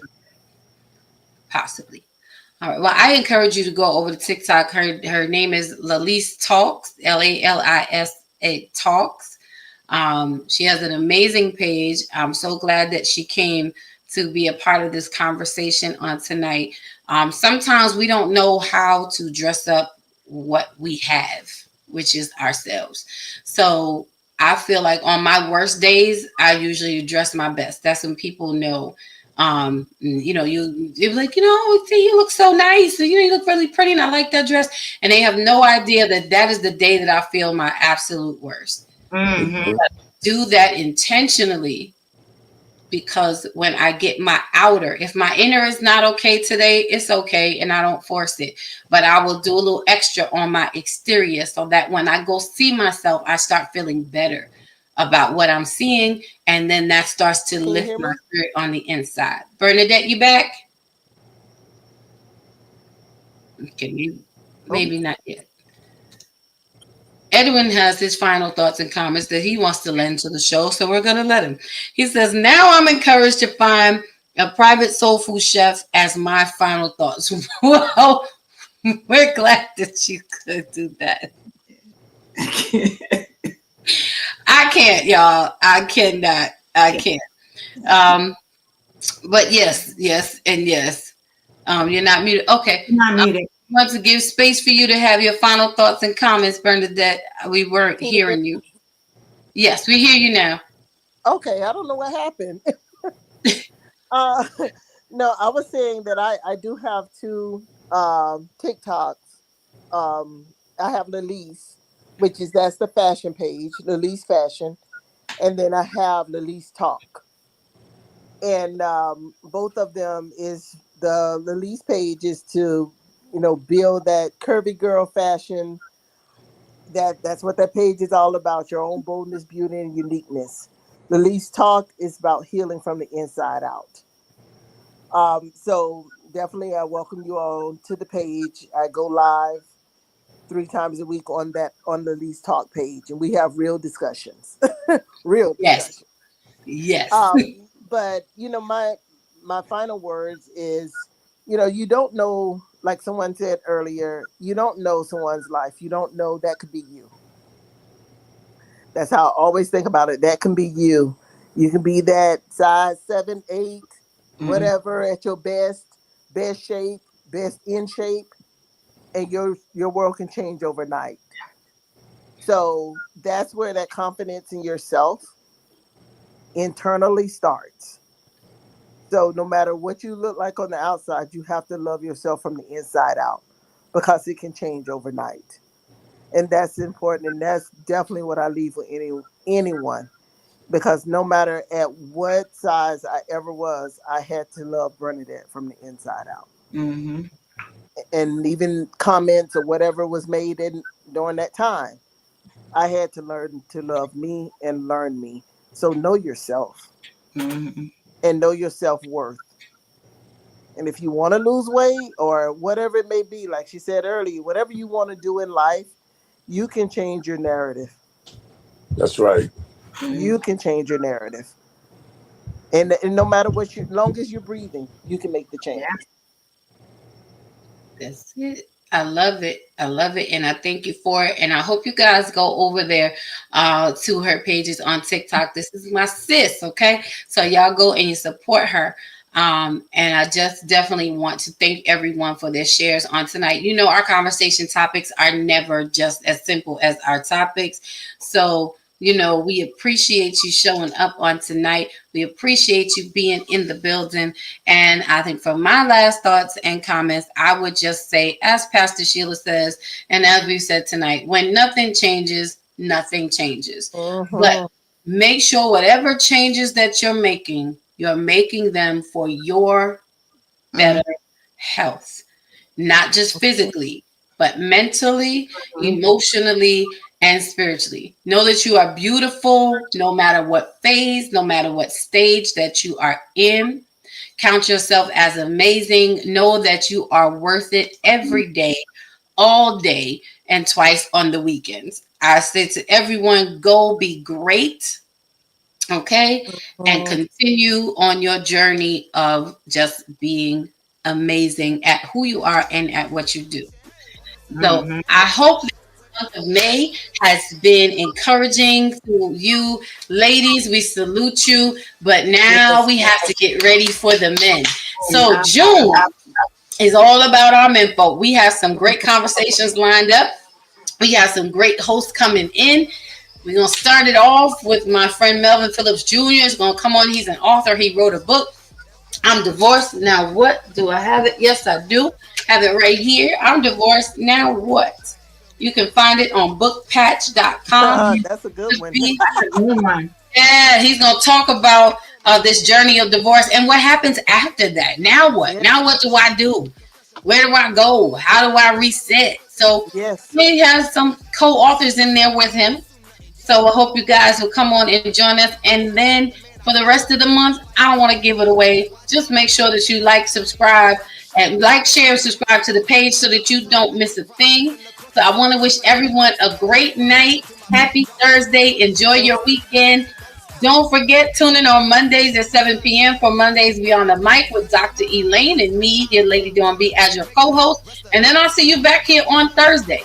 If you need spiritual encouragement, go across the street. Either way, you'll get there to the Sheila Ingram Ministries channel, where you can get encouragement through the word, through song, through prayer, through meditation.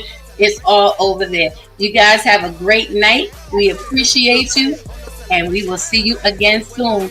Hang in there with me, ladies. And show up for Melvin. smuggle my dreams till it's seen as illegal. And I still probably will, cause I can never give up. I got my goals calling me, how could I never pick up? Either we make up or just break up, and the snake hits get the rake up. Yeah, selfish, I'ma cake up if I don't shake me to wake up. Let my depression catapult me to succession. Shine a light on my imperfections like a projection. Every struggle and lesson, your issues ain't your oppression. Never got a question, keep pushing me to progression like I'ma make the rest of my life live. Yeah, I'ma make the rest of my life live. Gonna make the rest of my life the best of my life. Yeah, I'ma make the rest of my life.